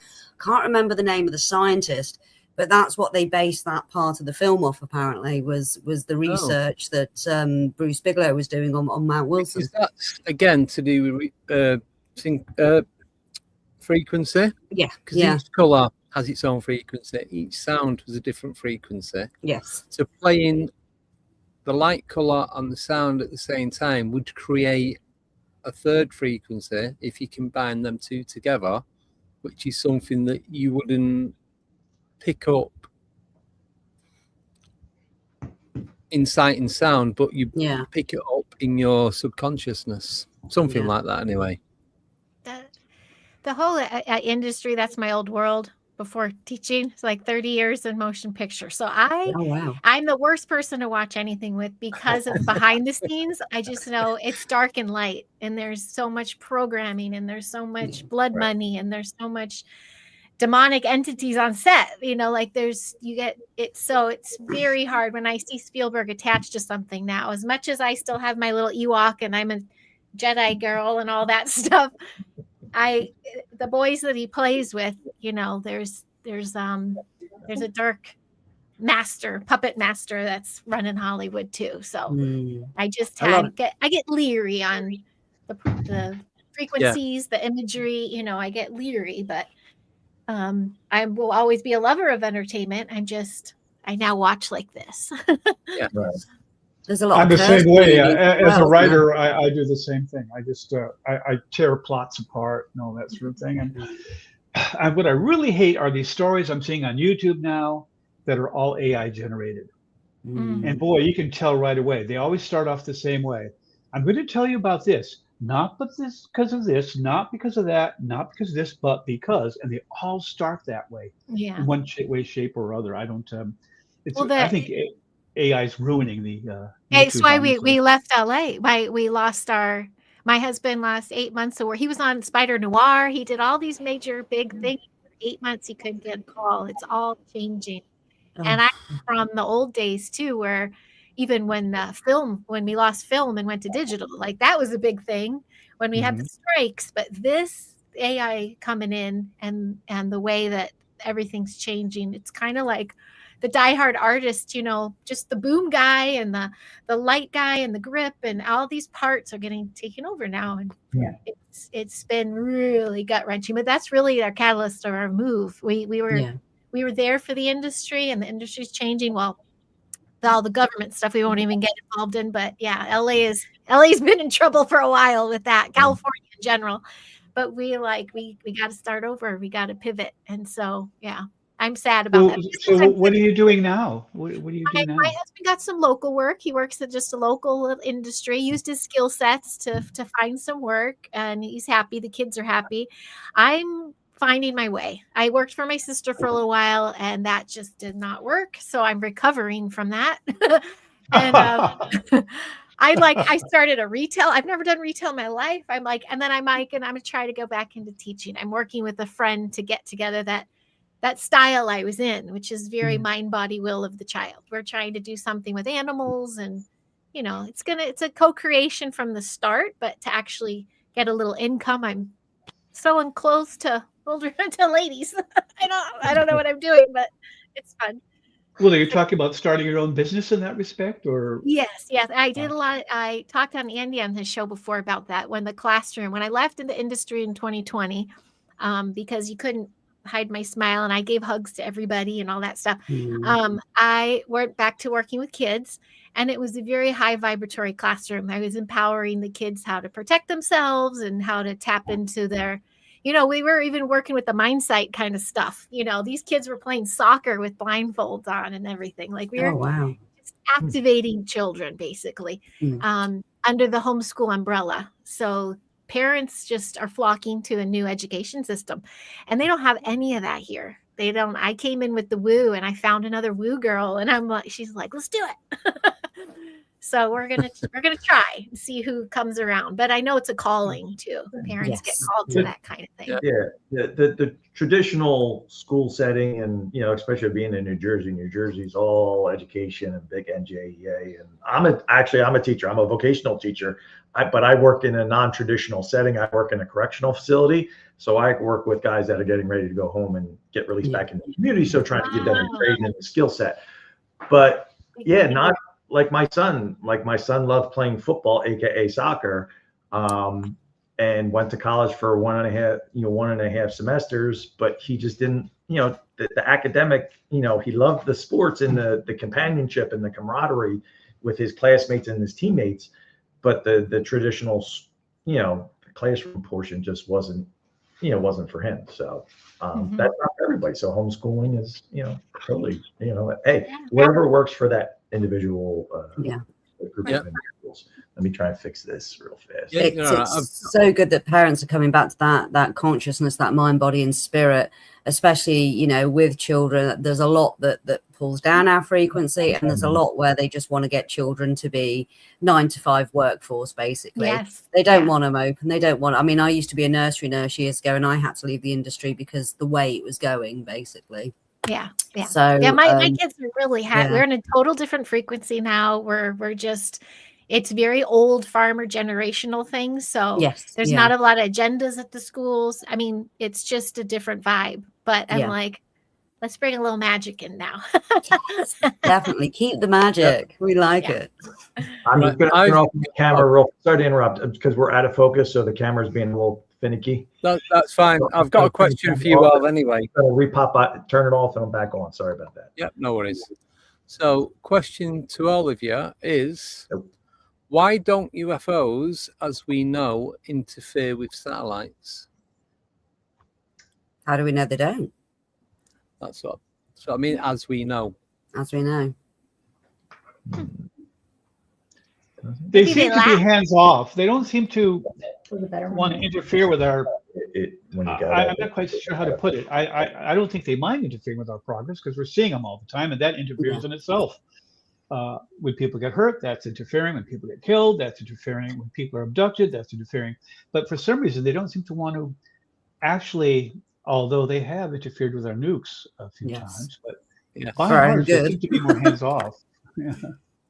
So maybe because they see how almost amateur it is, they're probably like, do they know they can just go here? And they're like, I don't know. Like they're still using satellites. That's true. Some of their actions do seem very childlike, I would say. But did you know, just quickly, there are approximately 16 to 18,000 active satellites orbiting Earth. Yeah. And the rest. But there's like between 4,000 and 7,000 of them that are inactive. Well, Elon's just saw another 13 up there. I just saw a thing today where they're saying we're rapidly reaching that point where there's so many that they're afraid we're reaching it's some kind of effect. I can't think of the name of it, but they start colliding with each other and breaking up into tiny, almost molecular pieces, and then this will completely wipe out our ability to launch anything into that orbit area. Because you know how many Starlink have got? Well, they got another 13 as of the other day. Well, each of you have a guess as to how many Starlink satellites? 14,000.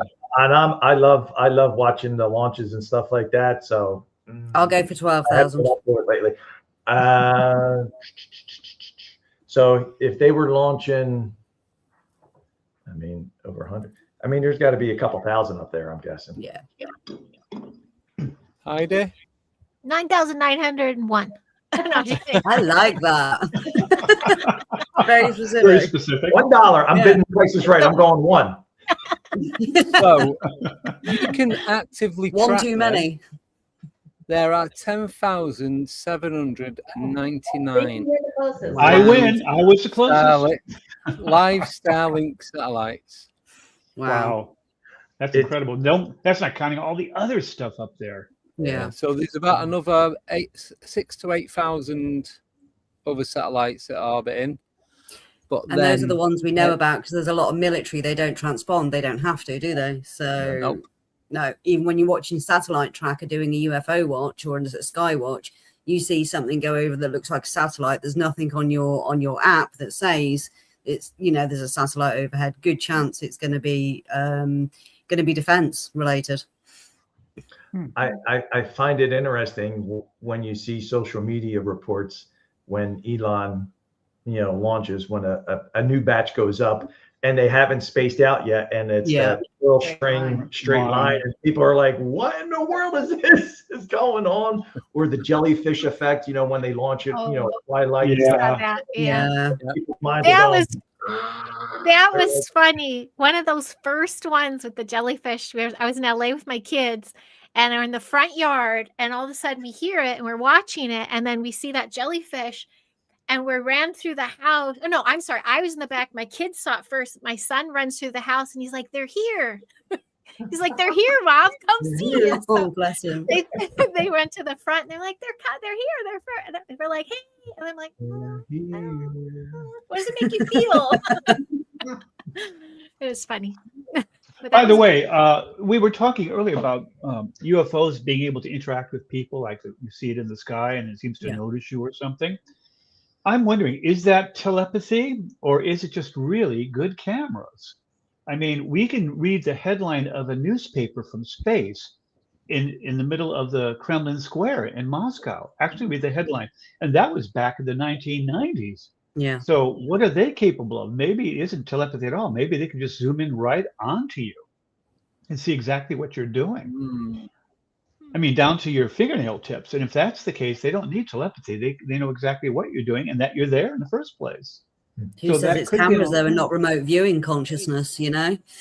And just being able, they have that technology to snapshot what they're seeing in their consciousness, in their mind. Right, but with Occam's razor, you have to go with a more simple and practical solution. And the simplest solution under Occam's razor would be some form of technology that we have that they have that's slightly better. And believe it or not, I think our capabilities are almost to that limit right now. So why couldn't they have that too? So if you have two explanations, you have to go with the simpler and probably the more practical one, because we do have evidence to support that one, whereas we don't really have much evidence to support the idea of telepathy. Well, we have hearsay, we have anecdotes, we have hearsay, we have anecdotes. We have no evidence in the sense that's repeatable, solid, or provable at this point. Well, I tell you, if they still have those cameras that can read newspapers, then why the heck and they should end trafficking and all of that kind of stuff. Like, come on, we got to catch these criminals. That's what I say. Well, they actually do use it quite a bit with the shipments coming into the United States from South America. Oh, good. Florida. So, but I'm not saying that we have the same capability that the UFOs have, but we have a pretty darn good capability that way. In fact, we have cameras that can see inside of people's homes where you are and what you're doing. They can't make out your physical features, but they can make out an illuminated figure walking through the house or on the They toilet. can do that with your Wi-Fi routers now. They can predict where you are and everything. Yeah, like that. I just saw that too. They used Wi-Fi interference to do the same With thing. that, you don't even need that technology. With one of the guests that was on earlier, Anchor Haven. Yes. You have remote viewers that can do that. You don't need to set up cameras or satellites or anything like that. They can just go in and view and take data as to everything that's going on. And my mom's stories back in the day, she would be on the pier with watching a craft, and in her mind's eye say, move to the left, move, like it would copy what she was thinking. By the way, she did a VHS tape. This is the 80s and 90s. She sent it to MUFON and she never heard back. never got her tape back either. See, and I think was it your mother you were talking about? Yeah, it was my mother. Yeah. Yeah, I think it could very well be true, and probably in her mind, it's definitely true. Excuse me. But we need to be able to repeat that. We need to be able to have harder evidence to really. I mean, I could say that Donald Duck is the third god of the Talek set, and I absolutely believe it. Don't tell me he's not. Please don't tell me he's not. You're going to break Andy's heart now. That's his whole belief structure just completely dismantled. Well, actually, I think Scrooge McDuck is the third god, but yeah. Oh, that'll be as long as it's one of them. But my point is, it may be real to that person, and it may be real literally, although they've proven that reality non-locally is not real. So there you go. But the point there is, you can have an epiphany, and that's a very personal thing and very powerful. I've had them, so I know how they are, and they affect and change my life. But how do you translate that to some kind of visible proof to somebody else? It's very hard to do. It's very subjective. There was one person I was talking with.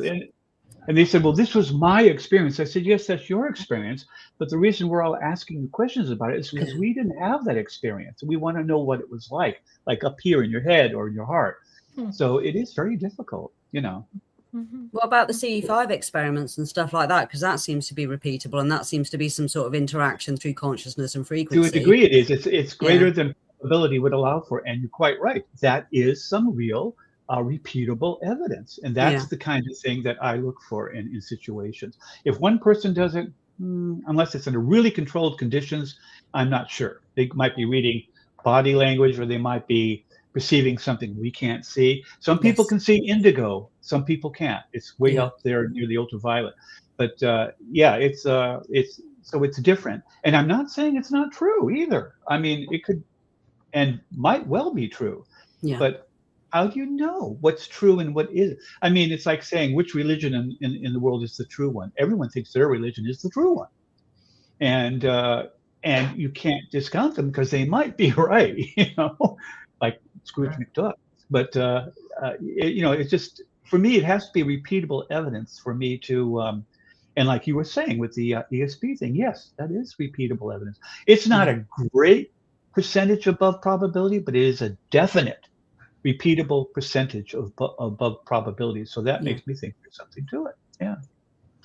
So we're losing everybody here.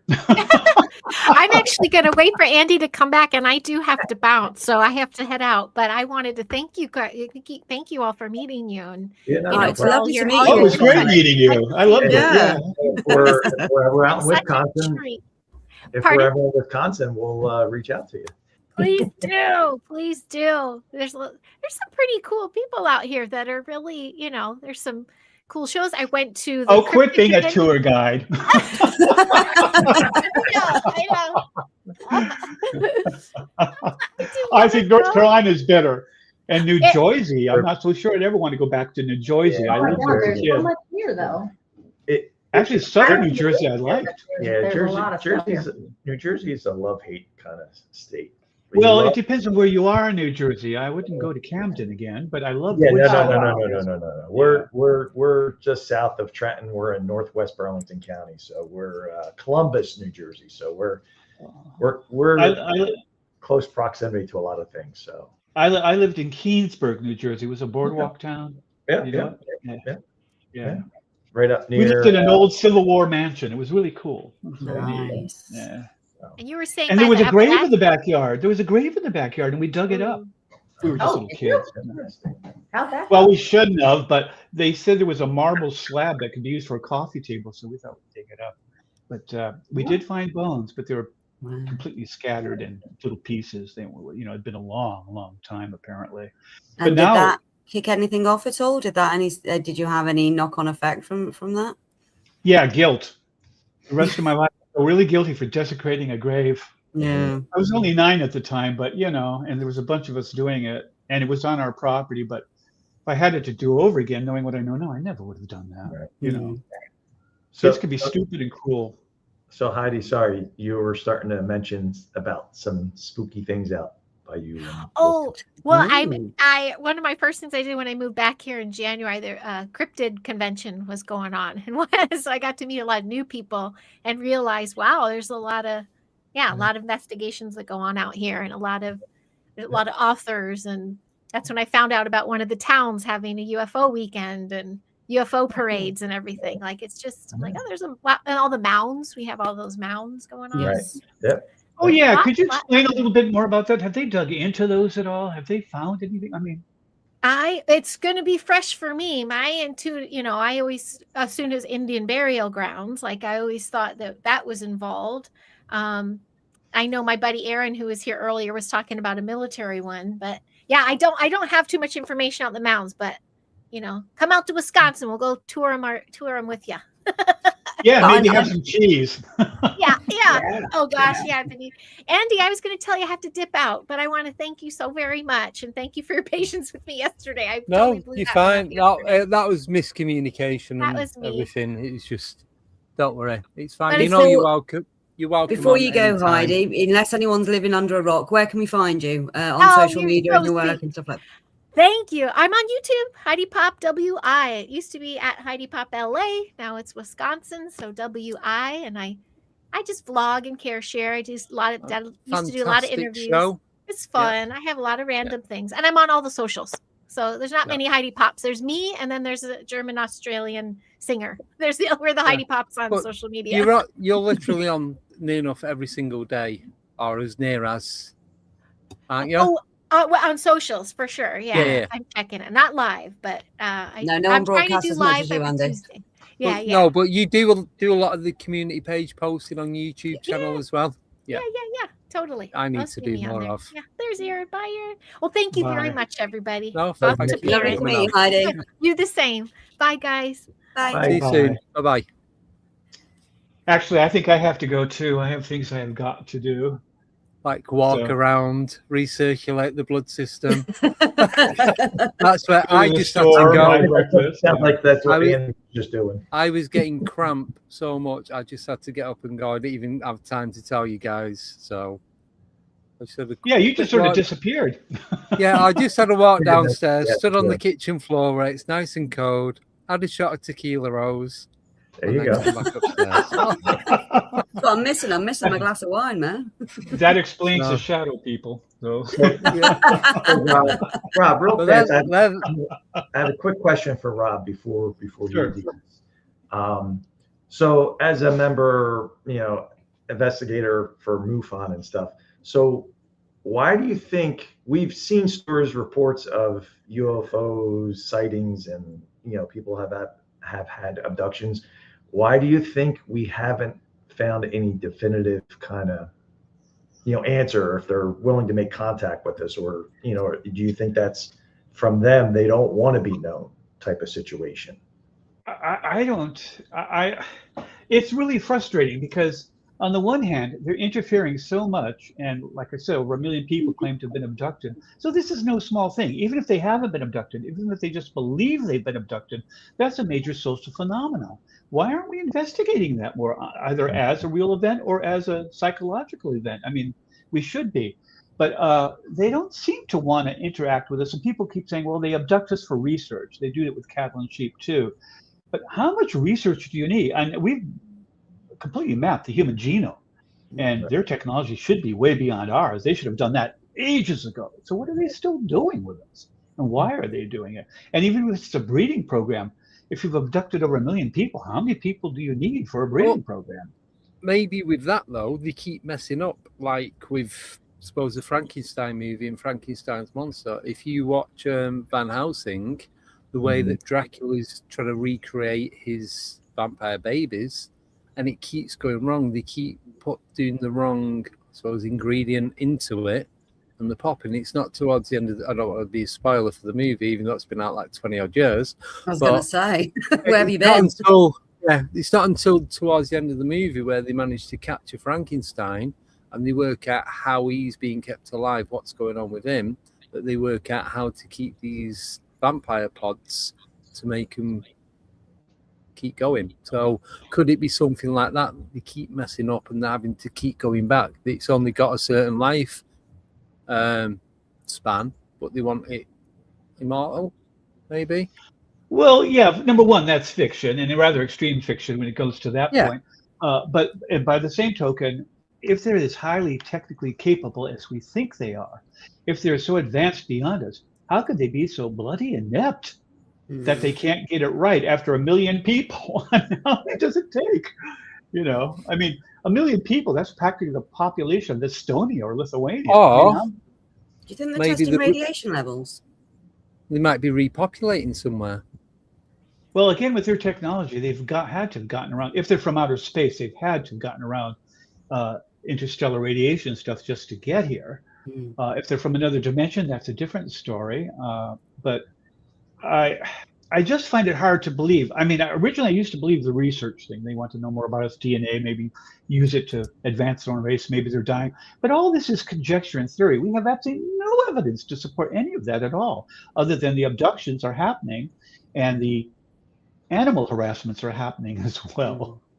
So I don't want to use the other word. But yeah, it just, I find it a real conundrum. And I don't know. I mean, they're just unknown. They may be so alien in their thinking that we simply can't comprehend what their motive is, which would be disappointing since I've spent a great deal of my life trying to find it out. But what if they are? But what if they are us from the future, and we've messed up big time, and they're coming to recreate, clone us, and all that, and they're trying to repopulate another Earth, so whether it's outer space, another dimension, another realm, in Earth, regardless of where it is, they're just trying to repopulate that, and that may be where some of the missing 411 are going.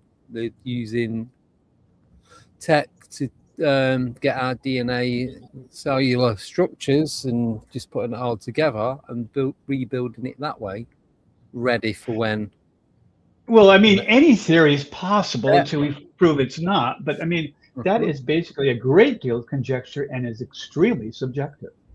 It's not objective, and until we find out, we can't. I mean, how do we know that that's true and that this isn't true or that? We don't. We don't. Maybe they're doing it for fun. Maybe it's like, come on, let's go get some more. I think it's a good idea to come up with all these theories, but we shouldn't forget that they are theories, just theories, and also they're based on very little factual evidence to support them. But we have to entertain every idea and hope we come up with the right one. We don't have the evidence. Yeah, exactly. But then I'm an evidence sort of guy, and I guess if you're more of a esoteric type of person, you can just take these things for granted. But I'm more of a again, I want to kick the tires of a UFO. I want to, make sure it's real and not just an hallucination or something to do with my drug habit. That's after the 24-hour broadcast. Yeah, there you go. You're in. That's when you start hallucinating. That's probably Andy, at this point. He's sitting there going, oh, will this ever be over? No.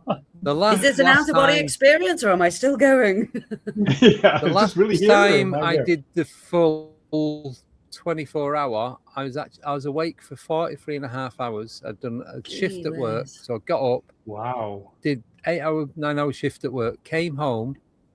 It was like 3 o'clock. I had another 5.5 hours before I started the 24-hour podcast. Then did that. Then I was awake for about another 5 hours because obviously I was wired and I couldn't sleep. So I'm just laying on the sofa watching TV and eventually fell asleep and got about 7 hours sleep. Wow. I don't think it's ever caught up. What a sleep glutton. By the way, I just want to clarify one thing. It's not that I don't think these things might be real. I do. I think ghosts and hauntings, whatever they are probably real. There seems to be enough evidence and photographs and that sort of thing to prove that something strange is going on there, and the same with UFOs. Right. But I hate to jump to conclusions or start to transfer it into the world of the metaphysics until we're sure it belongs in the metaphysical world and not the physical world. I mean, we do photograph UFOs. They do reflect light, or we couldn't take pictures of them. Yeah, light has to bounce off them and hit our cameras. So they are real in that sense, but they could be, I don't think they are, but they could be mirages or that sort of thing. But I find that really, Occam's razor would say no, that they are more likely real than they are an illusion.